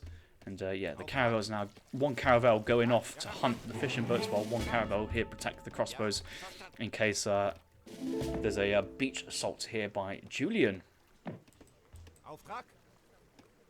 Caravel spotted the fishing boats. No greatcoats on those boys. And off goes some shots. We might as well use the broadside. You know that there's no naval units coming here from the Iroquois, unless we do see the 3 privateers coming in, which he's not going to send just yet. Greatcoats here, no greatcoats just yet. Villagers need to get in. We'll lose 1 villager. Oh, he's going to go straight for the settler wagon because JulianK knows that settler wagons do not have a melee resist. What a pro, what a play. He went for the right unit there and got his rewards. So instead of one unit villager, maybe one really damaged villager, it was one settler wagon going down. And that's exactly what he wants. Bit of micro on the water, or bit of APM usage. Julian can just send his fishing boats up and down, and it's up to Yuki to kind of chase that to the end. Is that a defensive stable? No, it's just the shipment and some coming back. But crossbows will start moving. He realizes that the Kanya horsemen are away, and now can start working on this army with crossbows. Hyenas are good, but you've got to remember with the hyenas that they only have multipliers versus heavy infantry. They don't have multipliers versus crossbows. Same with the crossbows, don't have multipliers versus the hyenas, but overall it should be pretty decent. But actually, technically, it looks like the hyenas have twice the fire rate of crossbows, so more attack, more HP. Just overall outclasses the crossbows, especially with the infantry upgrades that Julian has. Infantry combat, infantry HP, infantry attack. Right, those fishing boats are now finally gone. GG on that, on the water. But the action is now back on the land. 25 villager population here for JulianK. Yukietty is at 22 vills. It is comprised of 15 villagers and 7 settler wagons. So 14, 15, 29. 29 villagers here for Yukietty. So the economy is now back in favour of Germany quite considerably. He just needs to keep training crossbows, maybe go for a second racks. I was going for a dock himself.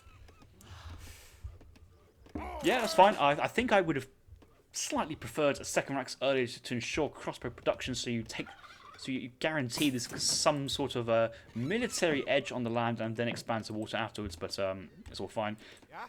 Anyway, caravels should be back on the shoreline to cover, but they also can fish. They are a fishing boat, so if you want 2 more fishing boats, 2 villagers, there you go. 1 caravel's fishing, and the other caravel's maybe patrolling or something. But yeah, good play there from Yuki. A lot of people forget that caravels can fish. I think I used to make all my caravels fish when I used to play single player back in the day, but since obviously going on multiplayer and playing versus real people, I've never actually used a caravel to fish before. So that's some good stuff coming out of Yukietty. And I mean, at the moment, Yukietty is slightly ahead of Julian in terms of position, economy, militarily, because of the caravels covering. This is a well thought out plan from Yukietty, and so far, like, I give him credit, but at the moment, he's in the hot seat to win this set and move on to the next round with JulianK, one of the favourites, getting knocked out of this first qualifier. I would have to go again for the second. So Julian has to reach for the big plays and come back, and one way you can come back with the big plays is go into the Seminole settlements and research your arch attack. Archers all damage plus 15%, as long as you tack that on top of conservative tactics and warrior attack units. Pretty good. We do see also Carib drums, archers bonus versus villagers, archer attack as well with the Carib Kasiri beer. There's a lot of opportunities here, and actually these Carib blowguns are really good. They have bonuses versus all infantry, that is archers and heavy infantry, and maybe something for some players may want to consider using as regular units. I think Carib blowguns are better than average native units. They are slept on drastically in places. Dr. Giuseppe, is this a best of 5? It is a best of 5. It is a best of 5, and a little sad that we're into the game 4 already, but we've seen some great games so far. This game's continuing. 700 gold being sent. Going to be sent home. Settler Wagon should pick this up. And you can see how he's looking to age. He's trained some more lands though, so he will actually need some more gold. Might sell some food off the market. The sell price is actually pretty good. Someone's been selling off wood. The naughty boy, that is. Whoever did that, never sell off your wood unless you desperately have to. With a buy price of 122 gold for 100 wood, it's also pretty good to build and invest in your infrastructure in transition if you can afford it. Might be worth for Germany here to go for amalgamation at some point, but I take that back because he does have fishing boats, and it's better to go for gill nets and then long lines on your fishing boats. They pay off so fast, it's so good, and I don't really think that Era has much of a want to come back in on the water. Germany does have access to a frigate, so can send that to hold the water if he needs be. Looking at JulianK, he's sending back-to-back 6 Kanya, 5 Kanya. The thing is, while they're still warships, you wouldn't be too scared as Yukietty to over-invest in the crossbows, because you know if you can't really get clapped that hard if your units can just hop into a warship and just go down the coast. But a couple of pikemen will be made. I know that Yuki is looking to age up here. The age up's actually coming in quite fast. The fast age, more. Ulan's looking at his deck. He's got Black Riders. He's got Jaegers. He doesn't have Pandors. I think that ship was banned for this tournament, but he doesn't have Bosniaks. I'm just saying, there's not a lot of anti-cav here from Iro. A lot of good anti-cav. Veteran's being researched, but it's going to take some time to go in. Crossbows are still age 2, and I'm very tempted to see if Yuki just bails this into a warship. I think he's going to try and position, but the caravels are fighting. This is a good position. Ulan's behind on the raiding, and Julian has just realised that, yeah, this is going to be tough to engage. But, yeah, make sure you actually put your caravel army back on the land before you start fishing and forget about it, and he does. Ulan's moving around. But topside raid could be good.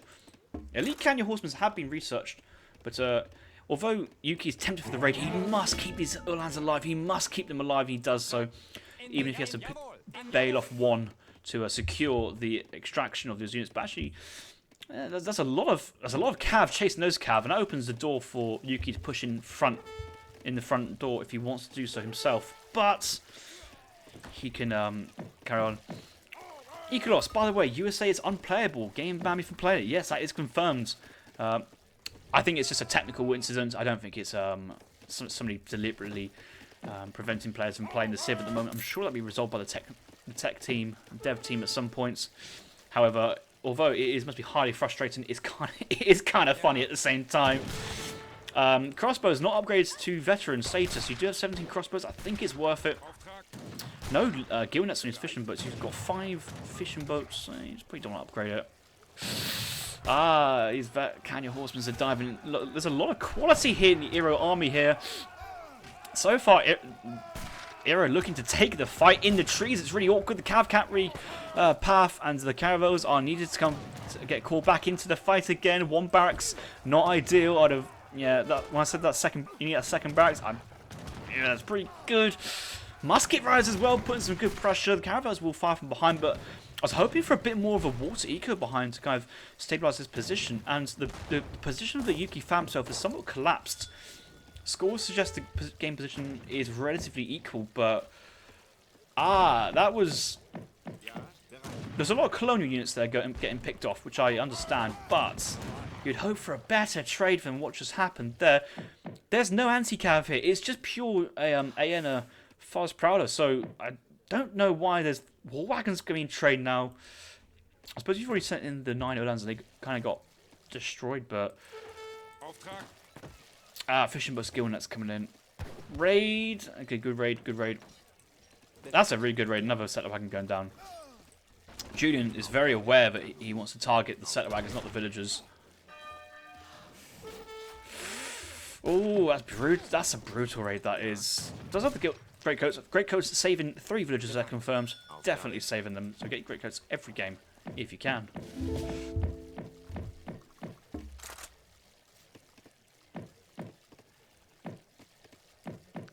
How to talk please out. I love that comment. Yuki consistently getting great game position with great build orders and awareness and just losing it in the fights. Oh, it's a huge raid behind. Oh, that's tilting. That is so tilting if you're Yuki. I can feel the tilt from that.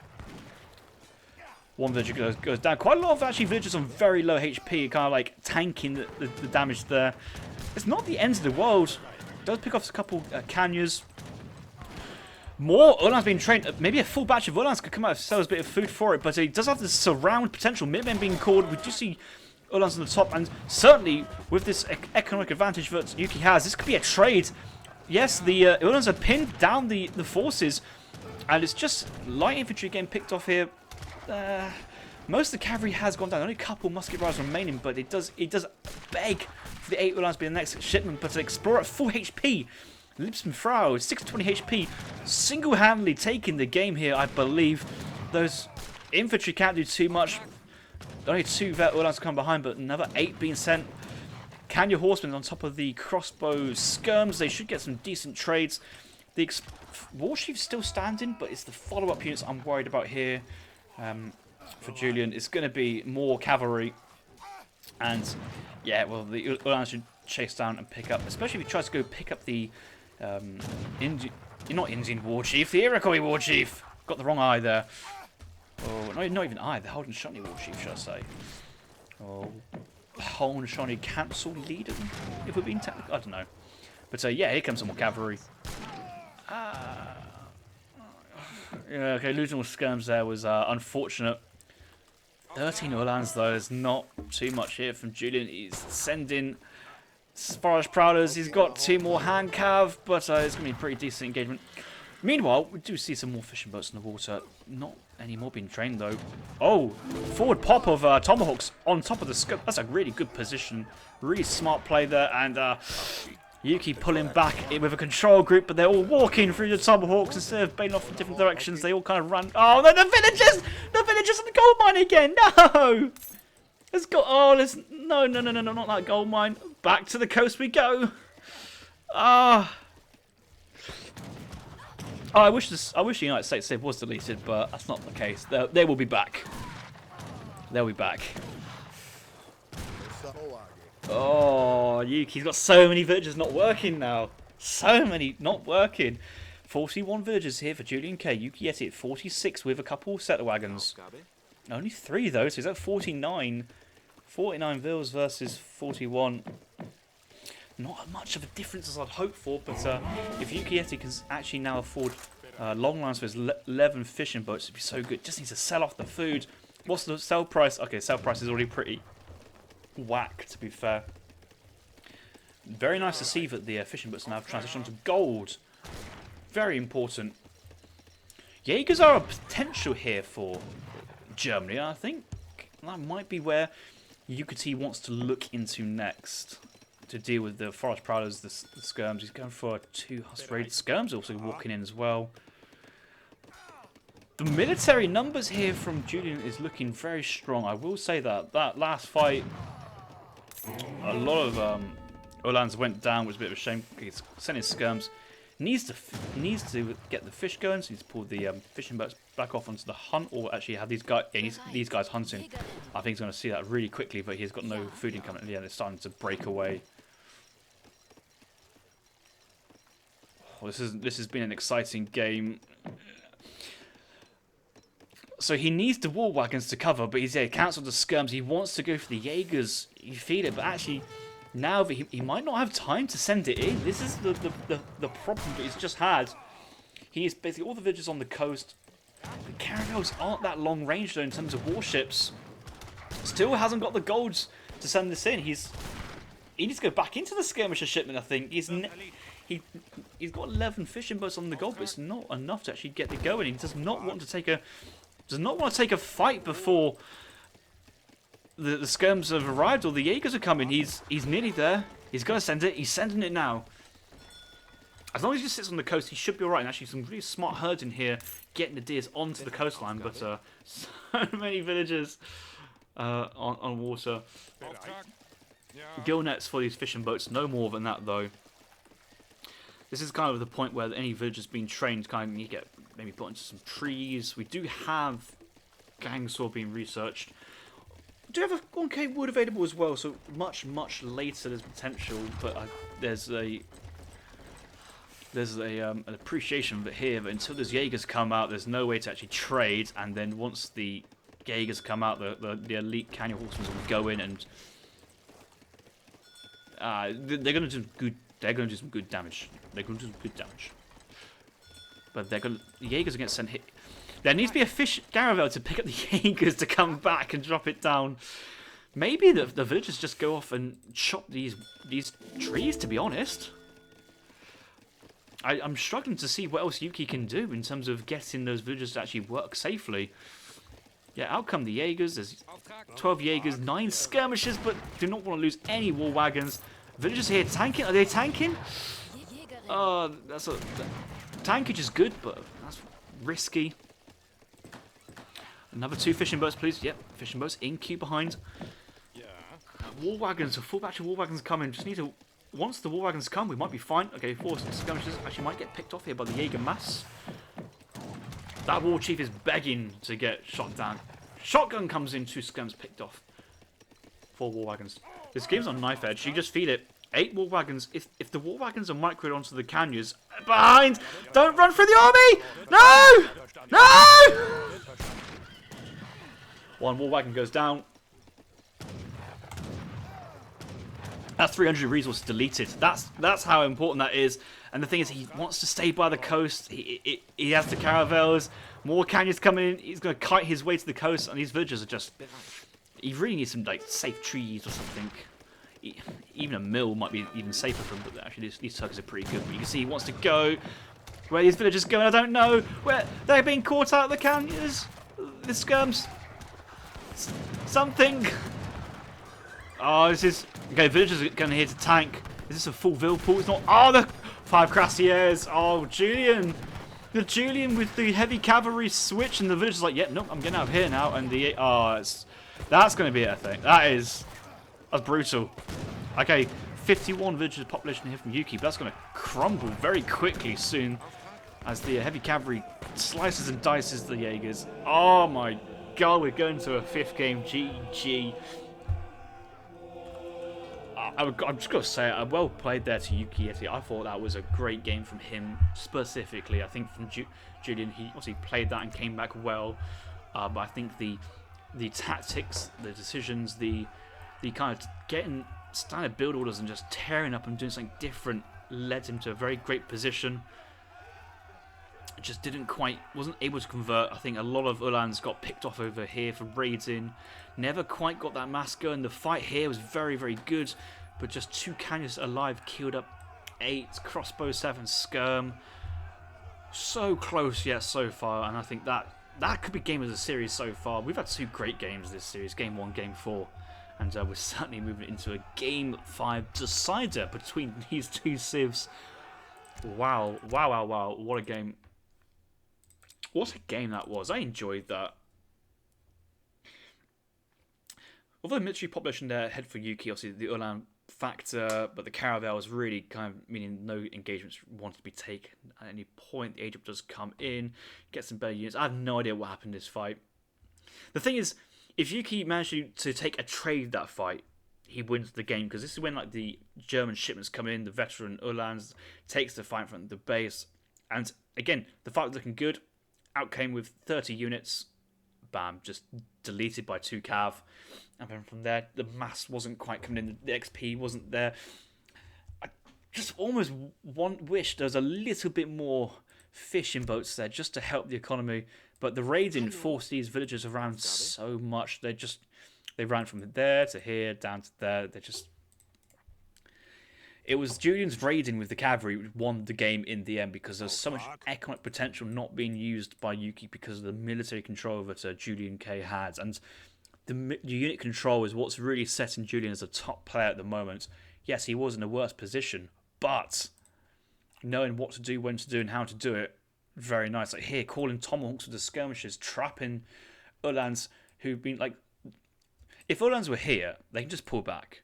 But because there's a patch there, patch there, patch there, patch there, trading post, building, koi mine, when the Uhlans are pulled out, he just lost all of them. They're just dead. Absolutely dead. Oh, Yuki, yeah, throw. But if there was a game to throw, that was a good game to throw, because I think a lot of people realised that was a really good game you played. Like a really good game you played in terms of strategy and awareness. And well played. That was a really good game there from you. But yeah, the raiding and pulling the villagers was very tough, which kind of allowed Julian to get back in. But I'm sure if we see that level of gameplay from Yuki next game, we're in for a belter for a final one.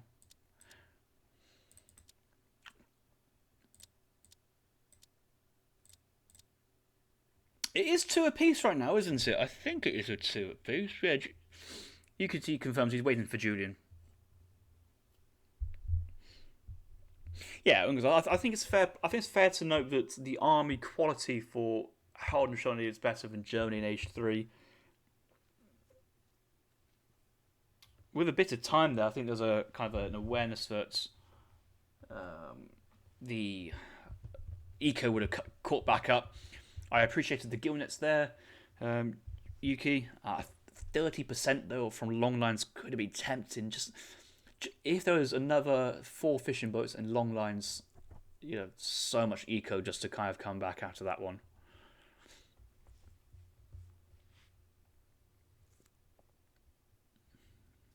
I think once the Pandours get fixed to 1K and they're kind of allowed back into the competitive scene, I think the Pandours is a very... I think about this because the Pandours are a very good unit for what they do. That they take on skirmishers, they win the fight, and that. But the thing with Hohenschön is they have 6 Kanya, 5 Kanya, and maybe a 5 musket rider shipment, if I remember. So they always have multiple elements to their army which the Pandours can't alone deal with. So that's where the Jaegers come back into the fray, because the Jaegers can win the skirm fight, kill the Musks, a couple of wagons, trade with the Musketeer riders, try and pick off the Kanyas, and that's when just endless amounts of Uhlans hopefully flood in and mop everything else up. So although Pandours are great at the job, they only do one job. Everything else is just bonus, but they only do one job, and I think that's where the Jaegers are still possibly edging the Pandours a little bit. But if you manage to go something like Jaeger and Pandours and only make units from a single stable, no racks at all, you can have a really good skirmisher-based army, and then you can invest stuff like cav combat into your cavalry. Well, I mean, after investing 2 cards into your Pandour Jaegers, you probably need more units for cavalry. You don't have time for the cav combat, but the idea is you kind of save on the infrastructure, you save, and you really focus on the gold income to make it. It could work. Something I'd like to try would be like a cav semi into the double skirmisher shipments.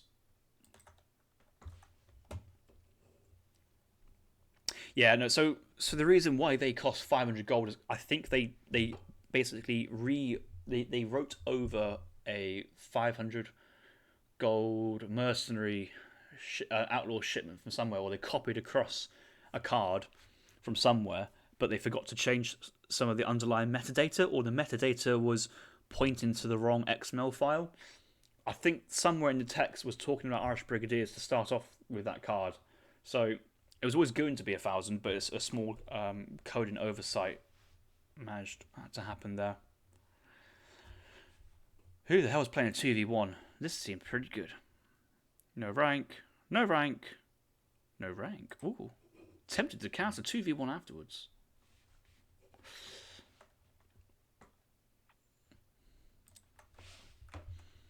(3v3), no noob.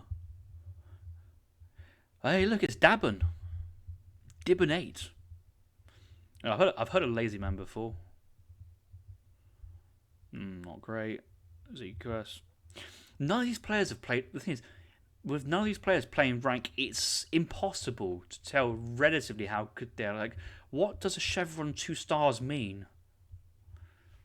Like, I hopped into a game and someone said, "Oh, you're too good. I can't play." I said, "Well, I've only got 1 chevron 4 stars, and you got like 5 chevrons. Like, you're a better player than me, definitely."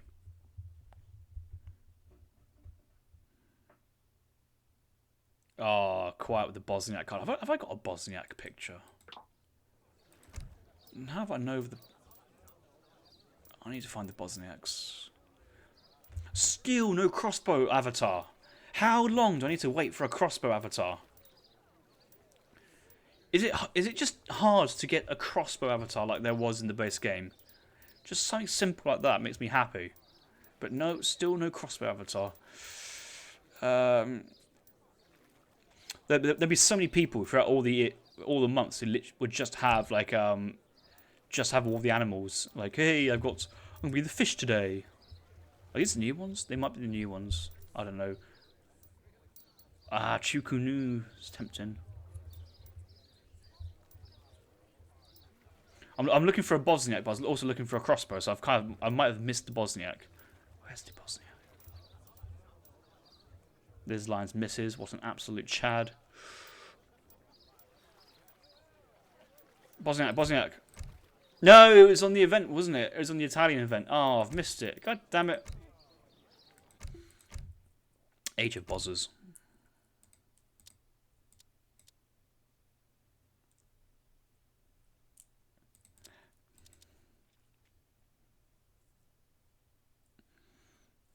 Oh, 100 games equals a star, does it? Oh, okay, interesting. Oh, final game here on Kamchatka. Let's pop in.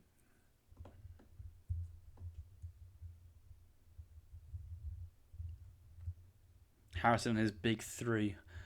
Oh, do you see how many stars I got or something like that? Oh, Julian now playing as Germany. Yuki playing as Japan. Interesting. We're in the final game, guys. 2 apiece at the moment.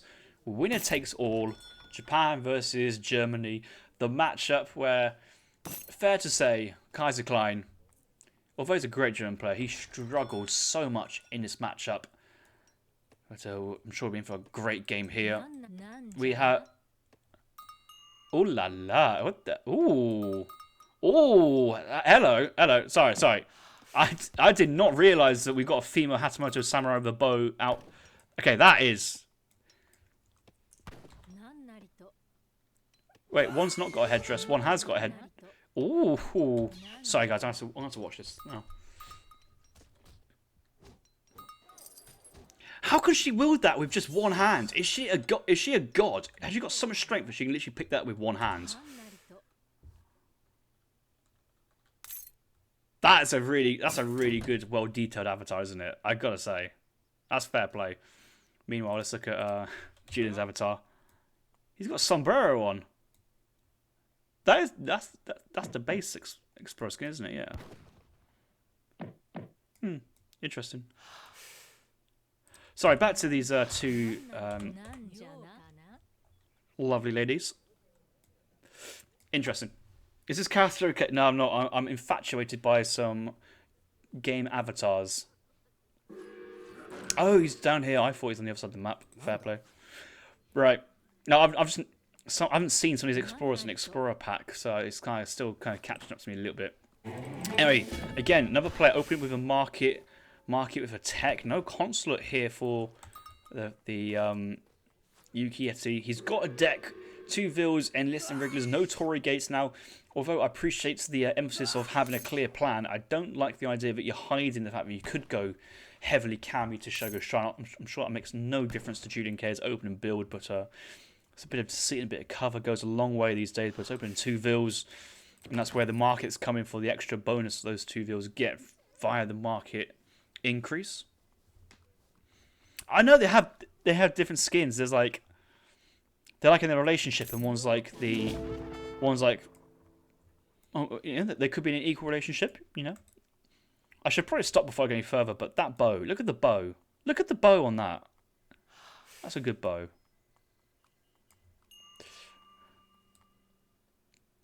I can imagine somebody at Forgotten Empires is like, guys, I'm bored. What should we do? How about we draw some hot female avatars to sell into the game? And I was like, yeah, man, I'm in. Like, how does she wield that Naginata with one hand? Like proper like side swipe kung fu stuff. Crazy abilities. This is so strong as well.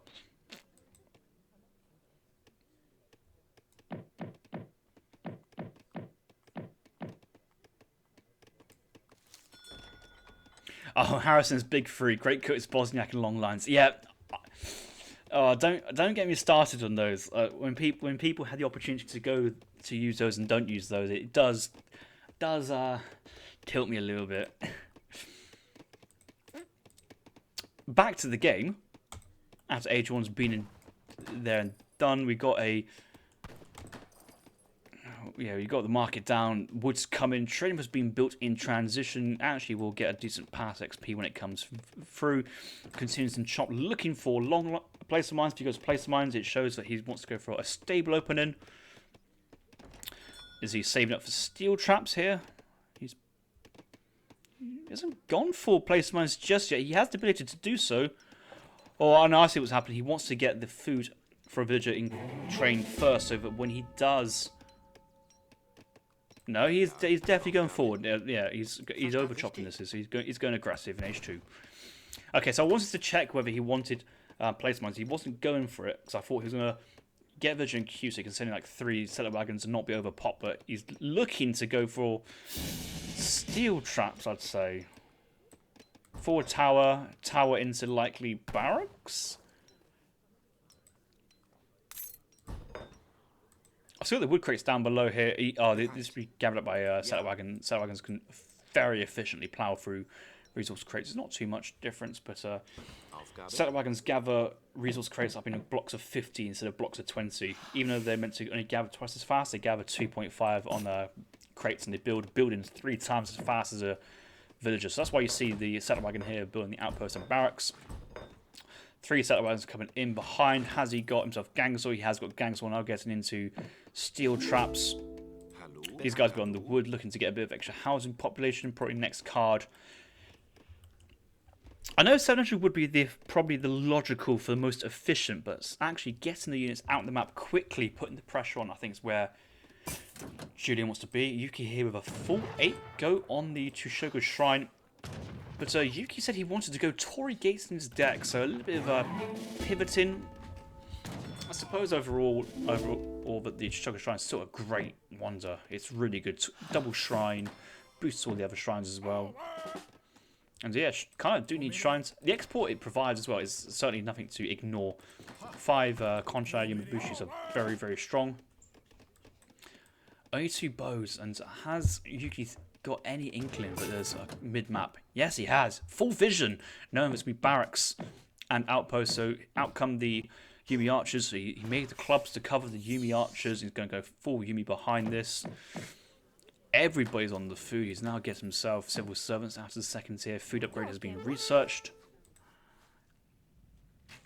A couple crossbows moving forward. He scouts the army, so he has to basically run back. He's going for a full batch of Yumi archers. And the defense continues.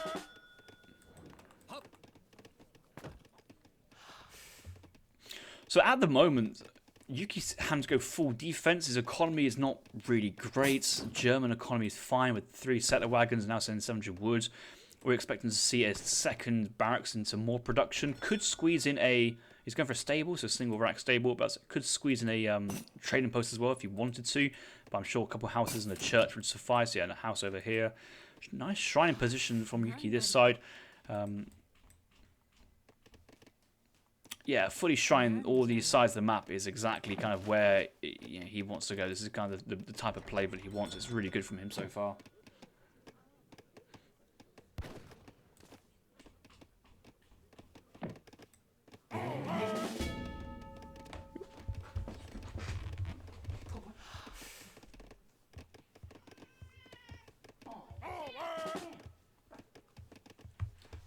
I'm nearly done.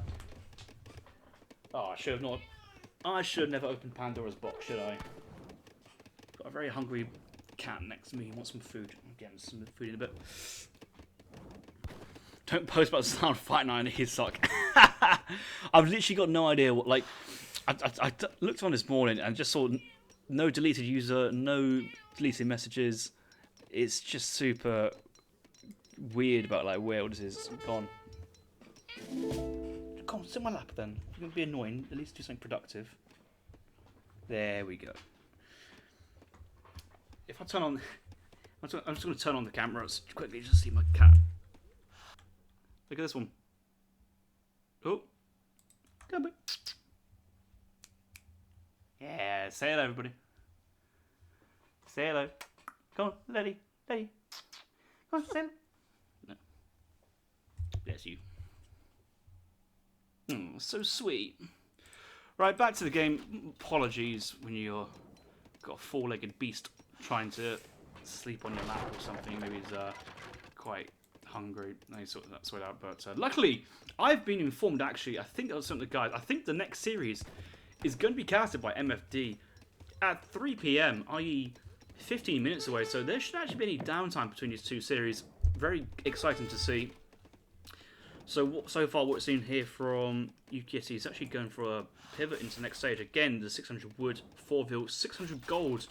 Creates age up. Now going with the golden pavilion to boost his archers in ranged combat for that attack. Club picking off lands. Oh, a good catch. Bravo, bravo, bravo. Nice one. And yeah. Did you enjoy that little raid there, Cat? Did you enjoy that? Did you enjoy that? Oh, you're not interested. One day I'll get the cat on board the Age of Empires dream.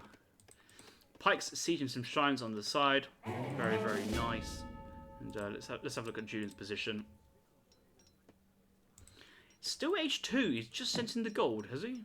Bereit. No, wood crates. Gold's been sent already. Mass in the cavalry. And so if you stay in pure H2, you've got 27 crossbows, but I've never seen Germany want to stay super prolonged H2. He's got so much food. He needs to kind of think about whether he wants to age up now or continue massing some of the units. He's gonna pull the trigger and walk in, but I'm worried that this is not going to go well at all here for Julian. Yukietty calling in 9 Yumi archers. Does have disciplined Yumi archers being researched. Does have a couple of veteran Concha Yamabushi clubmen behind this. Yumi archers are going to start attacking from range. They're going to get outranged by the crossbows. Villagers in the town centre now. Minutemen available as well. Does have the gold for both mitts. Does need to call Minutemen here. Protect the Yumi archers. Get these upgraded first. The upgrades nearly in. Concha clubmen being trained. Double Minutemen being called now. Potentially for a snaring potential. The Uhlans have dived in. Yumi archers on top side, but protected by double Minutemen as well. This is an Uhlan soup. They've walked in and they're getting melted. Golden Pavilion bonus on Yumi archers. 26 attack versus 16 attack crossbows. Looking pretty good. We do see the two explorers back in base as well. A couple clubmen on top of it as well. They're just tanking so far. More Yumi archers being trained. A batch of 3, batch of 4 possibly. 9 Yumi archers being sent again behind us. Maybe he actually want to go Naginatas to cover something, or maybe the Ashes to protect what Yumi archers he has remaining. But as trades go, it's not too bad here from Yuki. Julian's army is going down, but he does have the opportunity to age up behind if he wanted to. He does have loads of resources.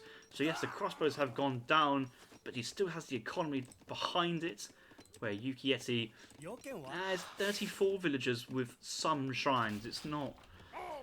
The scores are relatively even, and it still feels that the position is winnable from both players. Obviously, you would like to be in Yuki's position so far, but there's opportunities here for Germany to come back with the age up behind. Going amalgamation age up as well. He's got a couple of shrines. He's a couple of gold mines still under his control. Still 2 in base. It's because he's gone for the wood-based units in H2. He's actually prolonged his gold mines by quite a while. Julian having access to the bottlenecks in the 3rd age at the expense of Black Riders. Still has 7 skirmishers. I'd like to see maybe the 7 skirms dropped for Black Riders just to ensure, or maybe Merc Combat if you wanted to kind of drop a sloot and kind of invest into mercenaries. Speaking of mercenaries, what are the mercs this game? Manchu, Harkabusier, and Zanetta Riders. Wow, having Zanetta Riders is an S tier unit. Got to get those bad boys going. JPC has saying, has Julian lost? I think he's on the back foot, but a lot can change. Obviously, get the Veterans. Double Skirm's being trained mid-map, but actually into the army. And I guess there's one thing I haven't quite contemplated is the loss of infrastructure and the loss of units as soon as they pop. So he's lost 1 Skirm, like to use it the second, but there's going to be 600 wood worth of infrastructure going down. I think Yuki be well advised to try and maximise this and siege down the units. But they siege down the building, forcing the rebuild back in base. There's no wood income here for Julian. He's not interested in rebuilding. He wants to defend this tooth and nail with everything he's got now, but I don't know. He's only got 11 Veteran. 8 Skirms. A batch of Uhlans are better trained, but they get denied. So many Yumi archers here, and clubs as well. There's clubs stayed alive there from Yuki quite a bit. I think Yuki sent an intervention. Yeah, intervention has been sent. Pull trip to get the club on front line, and oh wow, yeah, club's on top of the Uhlans and they fall apart. Yumi archers are standing and delivering on top of the skirms. Don't kite, just stand still. Z move Yuki, you'll be fine. Yeah, and the Yumi archers are now working onto the skirms. Outclass skirmishers, they're not great versus archer-based units. And here come the Naginata Riders, so pin down the skirmishers. This is looking tough now for Julian. He's lost front barracks, front stable. His power play of the 9 Uhlan shipment is gone. He does have 8 remaining, but Naginatas have made contact with the skirmishers. They are now pinned. Skirms working on the club and still 5 alive, but now that we salute you. Yukietty defeating JulianK in a 3-2. Well played. GG. And he moves on to the next round. JulianK is out of qualifier number 1 in a little bit of an upset. It's not so much as an upset, but there's always a second chance in qualifier 2. But Julian has been playing with a little bit of swag recently, thinking, well, knowing his gameplay is at an exceptional level, but Yuki has been out of the game for a little bit of time, feeling refreshed, feeling energized, has come back in and given us a great series here in this qualifier, and he will move on to the next round. Don't think it means he's into the main event just yet. I'm sure he will make it there, though.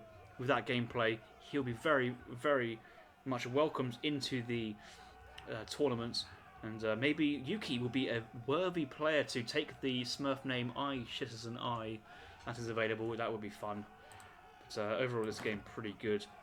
And my kitty cat here enjoyed that one as well, didn't you, boy? Yes, you did. Go look at you. Aww. He's cut up on my lap, enjoying a neck scratch. The villagers, not too many lost to German Raiders. Only one villager going down there, so Julian hoping for more, especially with the H2 crossbow aggression that he went out for. It just stayed in H2 too long. It's not. You can go bow pike aggression, but the kind of that timing play he went for was just too little, too late. We do need to remember the nice building wall defense that Yuki had, wall up the front, market consulate, Rax gold mine, forced the German player to push through the southern side. Reinforcements were so far away. Minutemen town centre, pops from the barracks, the consulate, shipments, veteran units as well stand in. There's another cherry orchard here. Just pathing was just a nightmare there for Julian to push through. He just couldn't quite get that one done. And yeah. Oh, he's now stood up. That fight, that's brutal, that is. But that is what happens when you put colonial crossbows versus disciplined Yumi archers with Japan isolation, golden pavilion, ranged combat, attack, and and the disciplined upgrade. What a fight! What a clean up. Julian tried to get back, but no way getting back really, especially once the mid-map infrastructure went down as well. Maybe Yuki wants to take a picture of that, frame it, put it on his wall, and remember that he's back. He means business, and some real cracking games in that series there. My cat's going absolutely crazy on my lap now. I think he wants to either settle down or do something else or feed him. So I'll tend to that now. I think you guys are in some good, capable hands for the next series. Let me have a quick check on the other side. Let's go.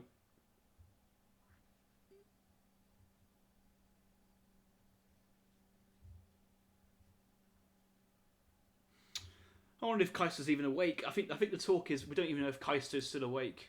Maybe he's still sleeping and chilling. Maybe he's in the chat. I haven't noticed. But the plan is in the next series is going to be. Oh, I had it there. It's just gone. The next series, Kaiser versus. Kaiser versus Conqueror 999. Actually scheduled for today at this time anyway, so both players should be awake and ready to go. And yeah, well, that sounds good, doesn't it? Well, hey, everybody's pretty much ready today. MMFD, that's MFD's younger brother or master MMMD or whatever. Real strong games. Yukietty, not Yukietty. Oh, don't, Adam, stop being so pedantic. Go back to your 3v3. Nobody here likes you. Go away. I joke. We appreciate each and every one of you. Even you, JPC, I appreciate you a lot, man. You're a valued member of the community. Championing Aztec gameplay and pushing forward the knowledge on Aztec is very appreciated as well. I can't help you, but pro players who like easy civs, the Mexican FI 3000 base complain about your existence, but encourage you to keep doing what you're doing very, very well.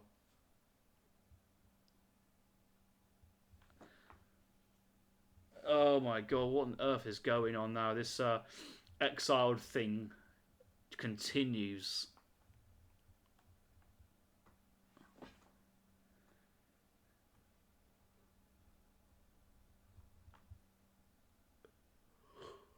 I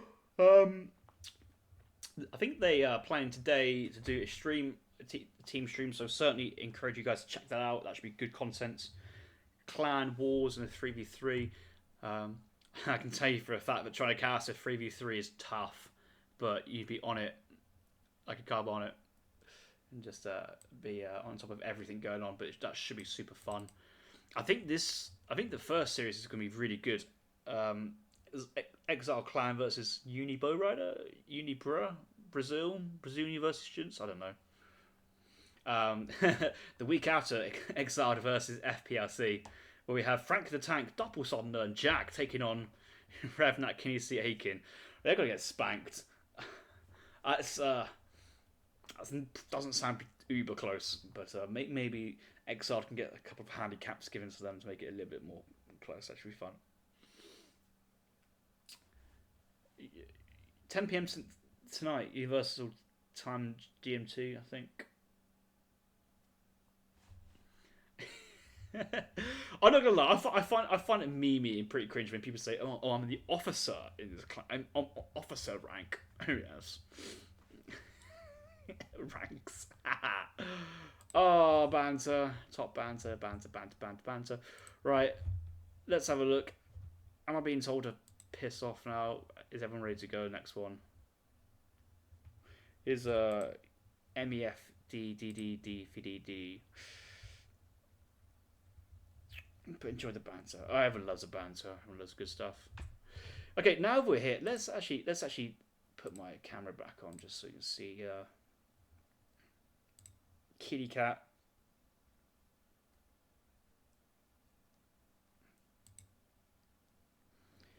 Probably he's too busy now, like licking himself. Ain't that right? Oh, meow. I'd love to try and reach the camera to try and put it in, but I don't think you'll quite see it. Just covered in cables. Go eat the cable. Come on, eat the cable. You know you want to.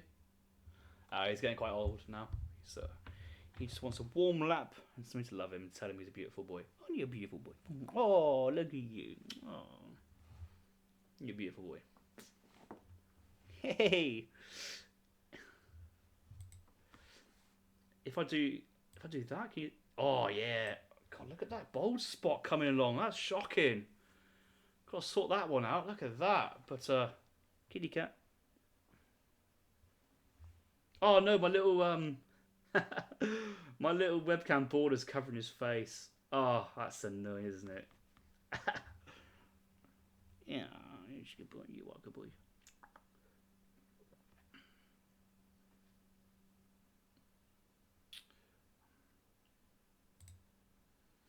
Come to Turkey for a cheap hair implant.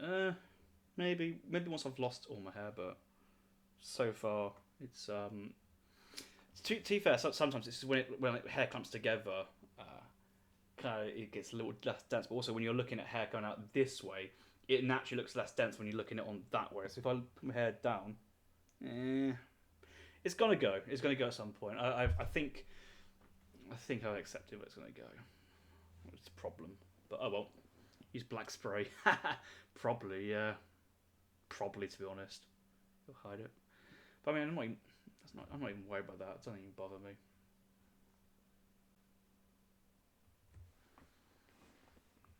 me. Rock-a-bye baby. Coochie coochie coo. Rock-a-bye baby. Meow. Jason got me. Look at this fucking chin. Look at the size of this shit. Oh.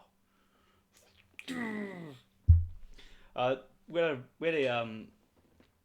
a fitness test at the barracks this week. It's Tuesday, where, as we're reserve musicians, we're expected to pass the minimum fitness standards, but actually, because we're reserve musicians and we've got better things to do in our lives, the command officer would sign off anybody who's fit, anybody as fit, as long as they attempt and try the fitness.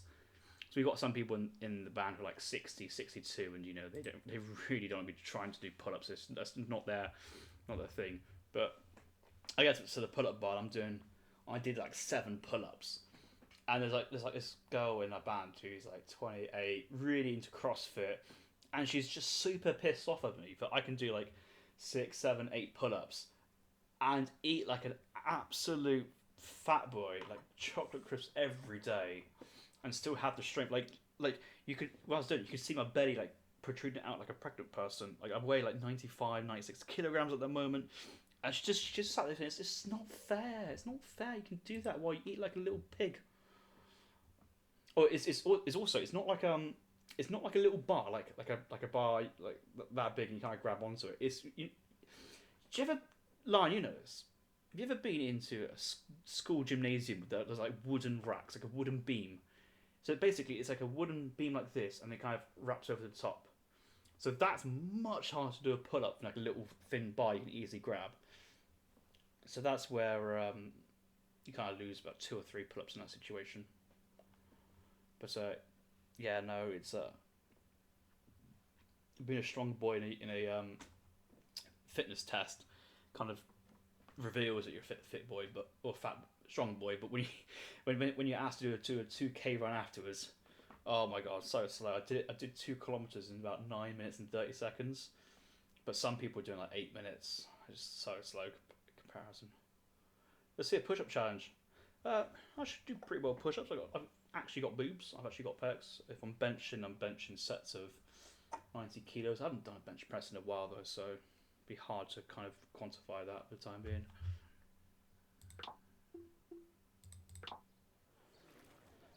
Triangle cat. I know. I should probably quickly just. Oh, I know what I can do. So I'm going to move it and just open up the chat box group, and then we'll do. That's the one. Oh, that's the wrong one. Fucking hell, I'm an idiot. There we go. There we go. There we go. There's the kitty cat. Ain't that right, boy? Yes, look at you. Oh. Yeah, I'm sorry to lock you out earlier. Meow. Probably 1 rep max for bench press, maybe 110, 150, 120. I don't do 1 rep maxes. But I also haven't been to the gym for a while. I need to go today, but then this happens. The fit fat boy. Chunky monkey. Right, I guess MFD is 3 o'clock. I'm gonna get some food. Right. Yeah, I would like bench pressing Yuki.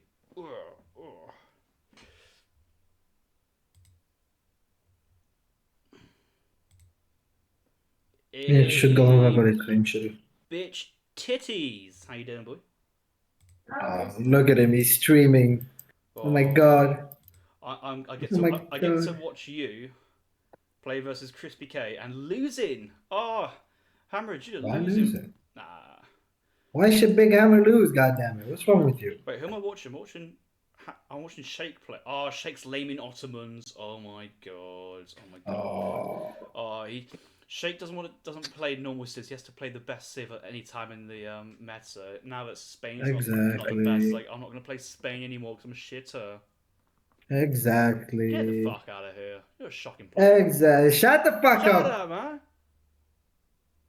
Oh, Don't get me started. Spain are unplayable now because dogs got a little bit of a food nerve. They're unplayable. Oh no. I only played Spain hacker pellets. What a fuck. Spain hacker pellets? Sweden. Oh, just imagine if Spain got hacker pellets as well. That'd be insane. Imagine. I don't think their eco would be able to keep up with it, but that would be pretty nice. Right, I'm hungry. I'm gonna get some food, and I'm gonna leave you boys in